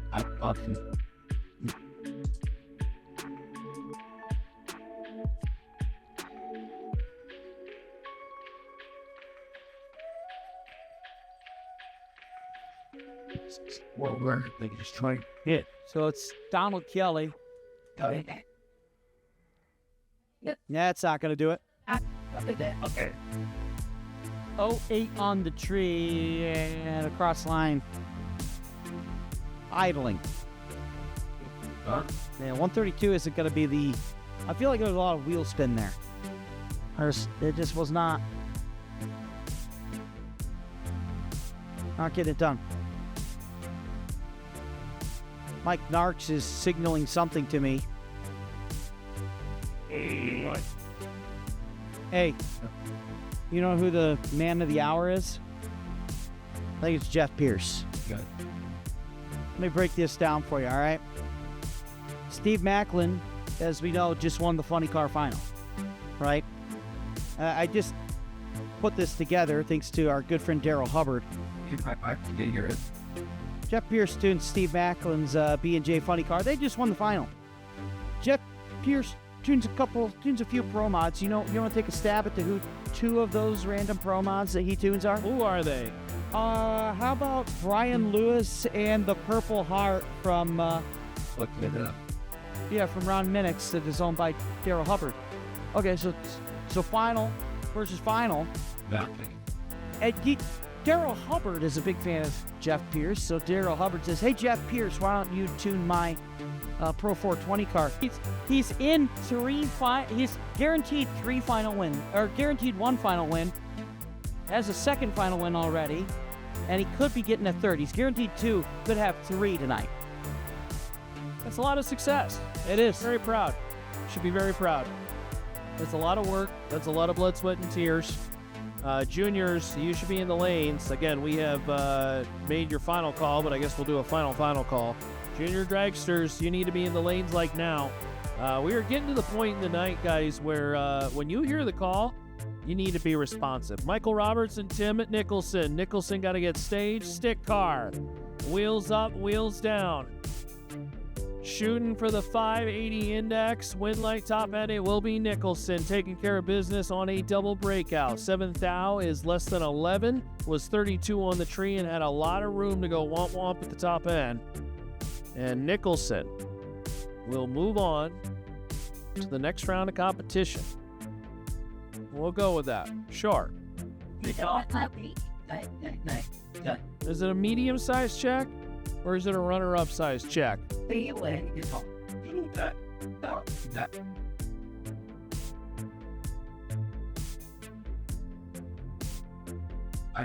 Yeah.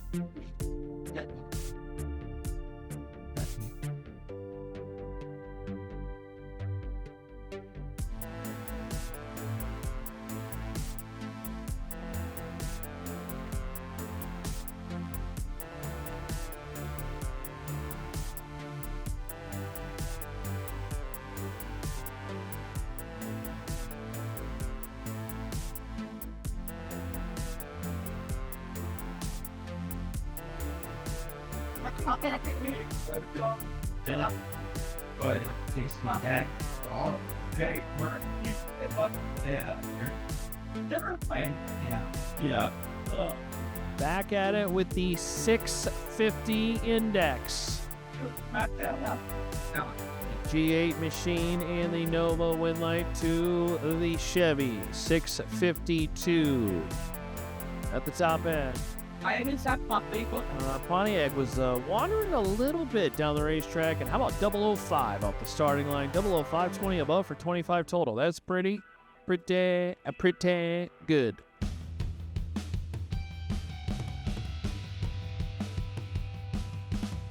And here comes Ted Hughes in that very clean 1968 Camaro. Some say the original pony car. I don't know if I agree with that, but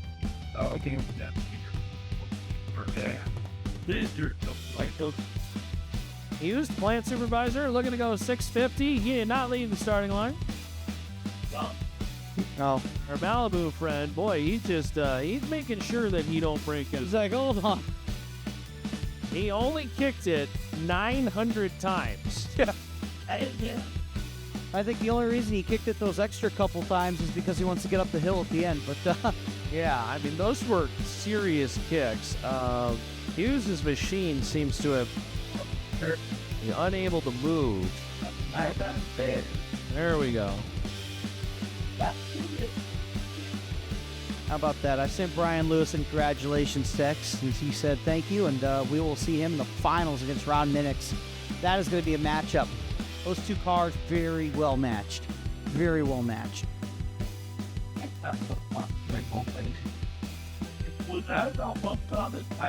All right, so Ted, unfortunately, tough break there. Not exactly what he was looking for, obviously. Hey, give him some credit if you want.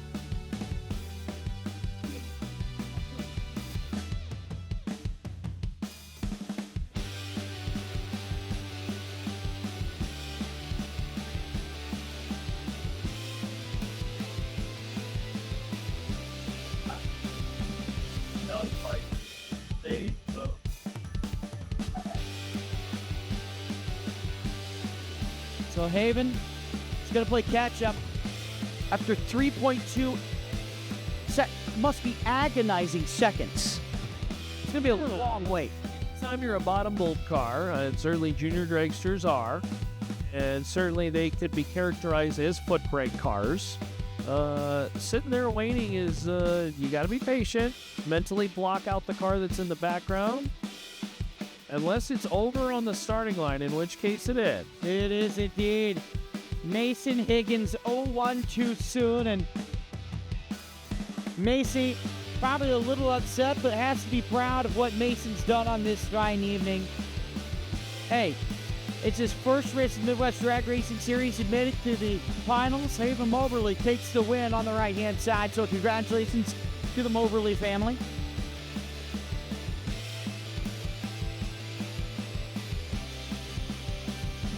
This is final in pro Italy. Gonna go give chase in this final round of the Midwest Drag Racing Series here, the version 1 of the SmackDown for this year.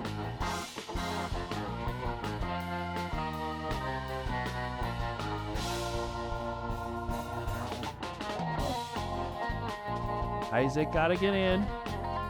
He is in. Reaction time advantage favors, and it's by a lot, Olivia Mayer, and she will win the round. 47 on the tree, 802 on the 798. Isaac Stephenson was 21 above, but just simply put, Isaac was dead late in the final. A job well done to both drivers. And Olivia.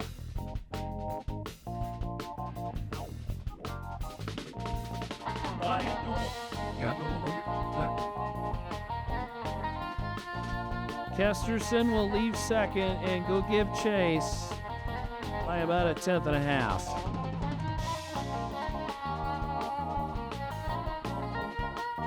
Reaction time advantage is 28 thou in favor of the left lane, but it will be Kesterson at the top end. 794 on the 790, 40 above, 35 on the tree for 75 total. We were 007 in the left lane, and unfortunately, just too much ET.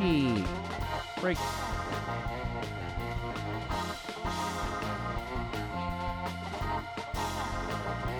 Don't forget.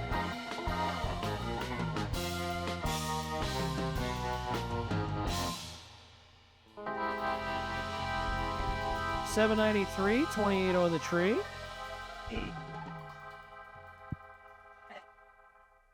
So there's no dial in on that.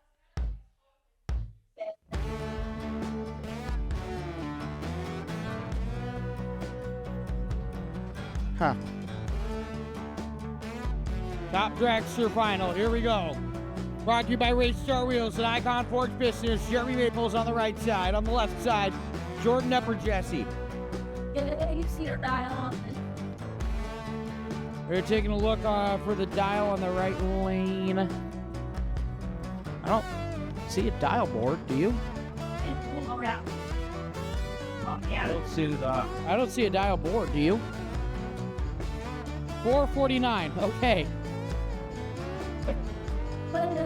All right, so 449, the dial in for Jeremy Maples, Jordan Epper-Jesse, 431 in the left lane. This is your final round, 8th mile racing in Top Dragster here at the Midwest Drag Racing Series. Say thank you to our friends at Summit. Say thank you to our friends at J&A Service.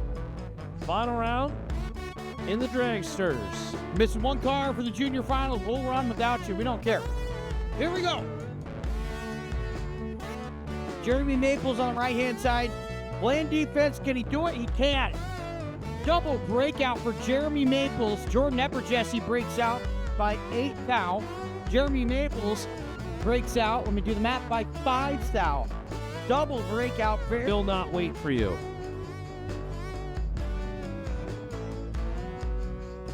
This is the 580 final round. Jason Kimbrell and Tim Nicholson.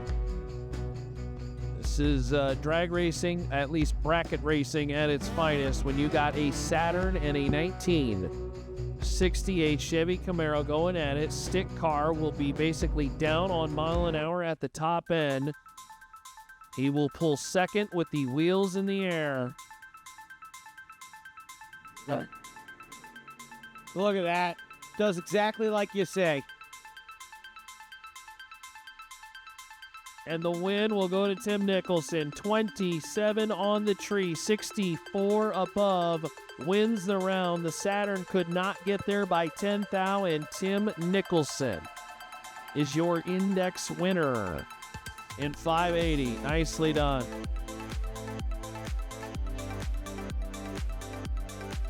This is now the 650 final round. Oh, this is Mr. Womp Womp.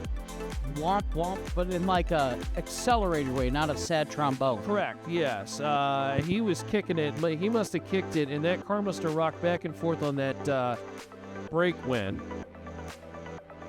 And that's Wayne Gummels and Tim Wilson, 650. He's kicking it again, and it did not pay off this time. In a double breakout, breaking out by 8 thou less.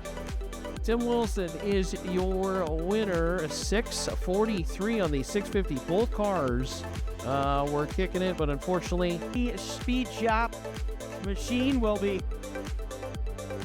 taking the automatic win. They'll break the beams, get the automatic win, and believe the guy behind him is signaling break the beams to back out, but yeah, just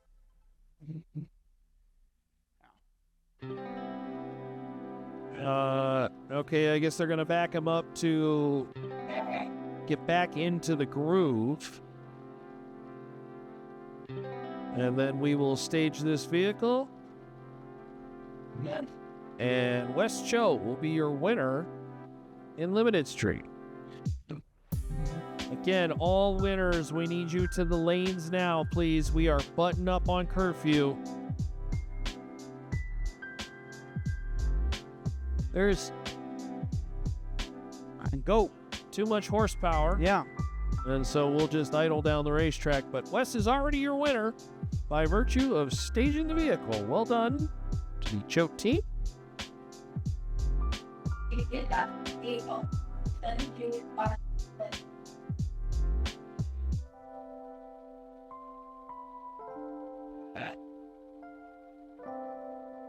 To Junior.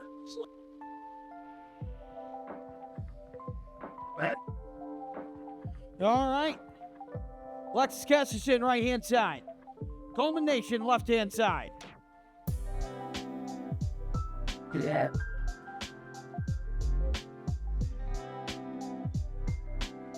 Kesterson moving forward after that first round elimination, proving that she is still top dog in the category. Kesterson will technically, if both cars are doing their job, leave first. 795 the dial in, 792 Coleman Nation will quickly follow, and then the tractor will take the racetrack to do final prep of the evening, as this is our final pair of junior dragsters. Yeah. That's it. Green lights and away we go. Kesterson Nation. I'll tell you what, the reaction times made up for the difference in dial-in. It's going to be Alexis Kesterson on the right-hand side. 795 and a 1, speed 81. Margin victory 05. That's 506 feet. Separated the two at the line. And so our tractor starts the dragging process. Kesterson, I'll be your car. I'll be your friend. brakes company. Hey, it's Broma time, ladies and gentlemen. Broma action coming to the lead here. This is your final. It's going down right now. On the left-hand side, it's Grumpy. On the right-hand side, a man who just burned out to the 8th mile. He's going to run this car, let's see, 3/8 of a mile, because he's going to go down, and he's going to go back, then he's going to go down again. Brian Lewis came into today your dumper pair qualifier. 372 at 201 won the previous round for him. Ron Minix 364-2. Your number 2 qualifier. It is 2 versus 4. And oh man, this means a lot to the crew. This is their first ever finals for Brian Lewis and crew. And so we're just so thrilled for what it means to Grumpy and the entire BNC Trailers team. We're also thrilled, Ron Minix, this is his first finals of this year. Minix, your 2020 champion. The action time will be critical. Pro Mod final of 41 Willies and a 68 Firebird. Minix is a 5-time event winner. He can stand alone alongside Sean Bellemare, who has 9, as the only people to win more than 5. That's at stake right now. Also at stake, Brian Lewis's spot in the history books. Here we go. 3-9, no, way we go. This is tighter than we might have thought. Across the line, it's going to be Ron Minix. Ron Minix takes it with a 3:62.7. Brian Lewis with the personal best, 3:68 for the Grumpy Crew. 3:68, a personal best. He said it in the finals. The team down there, the Lewis family, could cook on YouTube. Okay, right there. And here's Pro Mods, baby. This should be our Slammers final. Okay. What's that?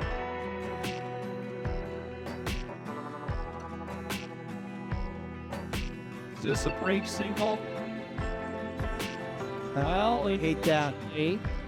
We have a break single in the final. Incredibly, this is not the first break single final that we've seen. No. In fact, it's compared to the other one, it's downright pedestrian. Yeah. So Daryl Hubbard is going to be your winner in the category by virtue of staging the vehicle. Now, again, has to stage the vehicle, but we're about 10 seconds away from that happening. We'll send the Pro Mod down the racetrack, and that will be your Slammers winner with the Champion Pro Lift 420 left to go. We'll finish it off with the index category. Then say goodnight from Flying Ace Drag Strip here in Odessa, Missouri. Absolutely. So let's take a look. As your final Pro Mod run, Ed Thornton in his previous runs had a 374. Then he had a left before third amber. Then he had a 3.9. Then he had a 5.1. Then he had a 3.70 in Slammers. He's got to spool up and every time empty, buddy. So you can take all the dot one. Come on. Take advantage of this track at 17 mile per hour pass, 369 and a 9.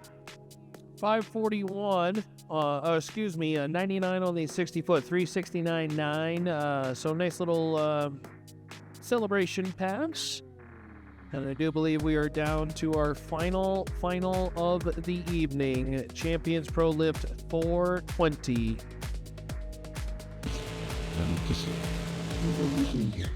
Finishing up the burnout, Dave Pierce.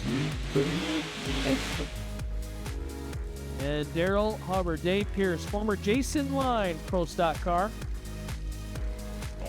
Throw it in reverse and bring her back. 420 index, get as close to 420 as possible. Cut a light, best total package, gets the finish line first, and you're a winner. Midwest Drag Racing Series. Pierce, M&F transmission machine. Daryl Hubbard. So Dave Pierce, I'm telling you, he lost the race in the final in Tulsa. So for Pierce, who is shooting out, I mean, what is that? It's got to be a 35, 40 foot? Yeah, sure. Yeah. Thanks his purge. Of course, got to get the air bubbles out. Got to make sure the pressure is correct, or else we see bad things happen. So he's here to avenge it and take the lead back from James Ogden. 4.2, the target.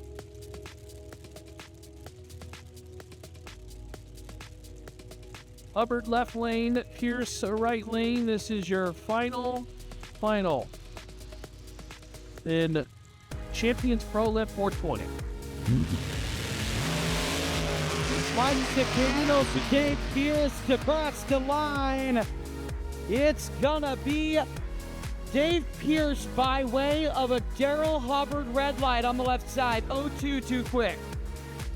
Yeah, Hubbard went in a little too deep, and Pierce is going to end up winning that one as Hubbard reacts red. So congratulations to Dave. What's what? Cap.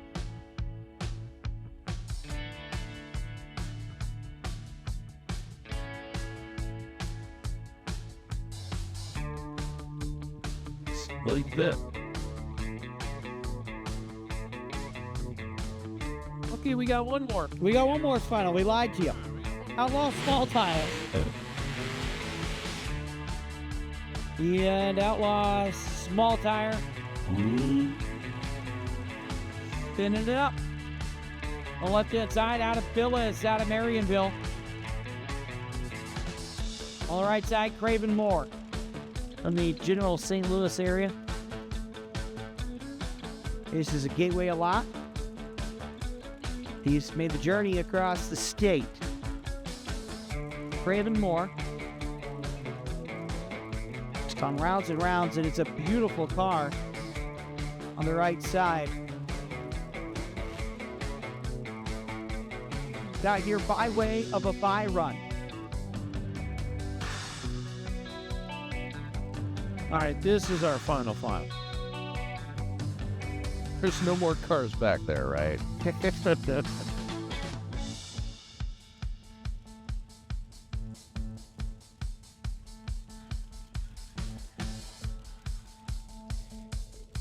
All right. They're creeping on up.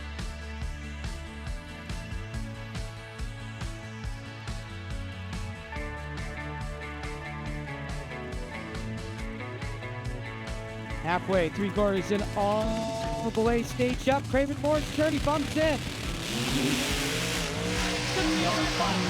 Bernard Phillips, Craven Moore takes the win on the right-hand side. Craven Moore with a 4:37. Got him by less than a foot at the line. 0-1. The cherry for Adam Phillips. Craven Moore 0-3 with the reaction time. So Adam Phillips takes it this long, but it's going to be Craven Moore who gets it.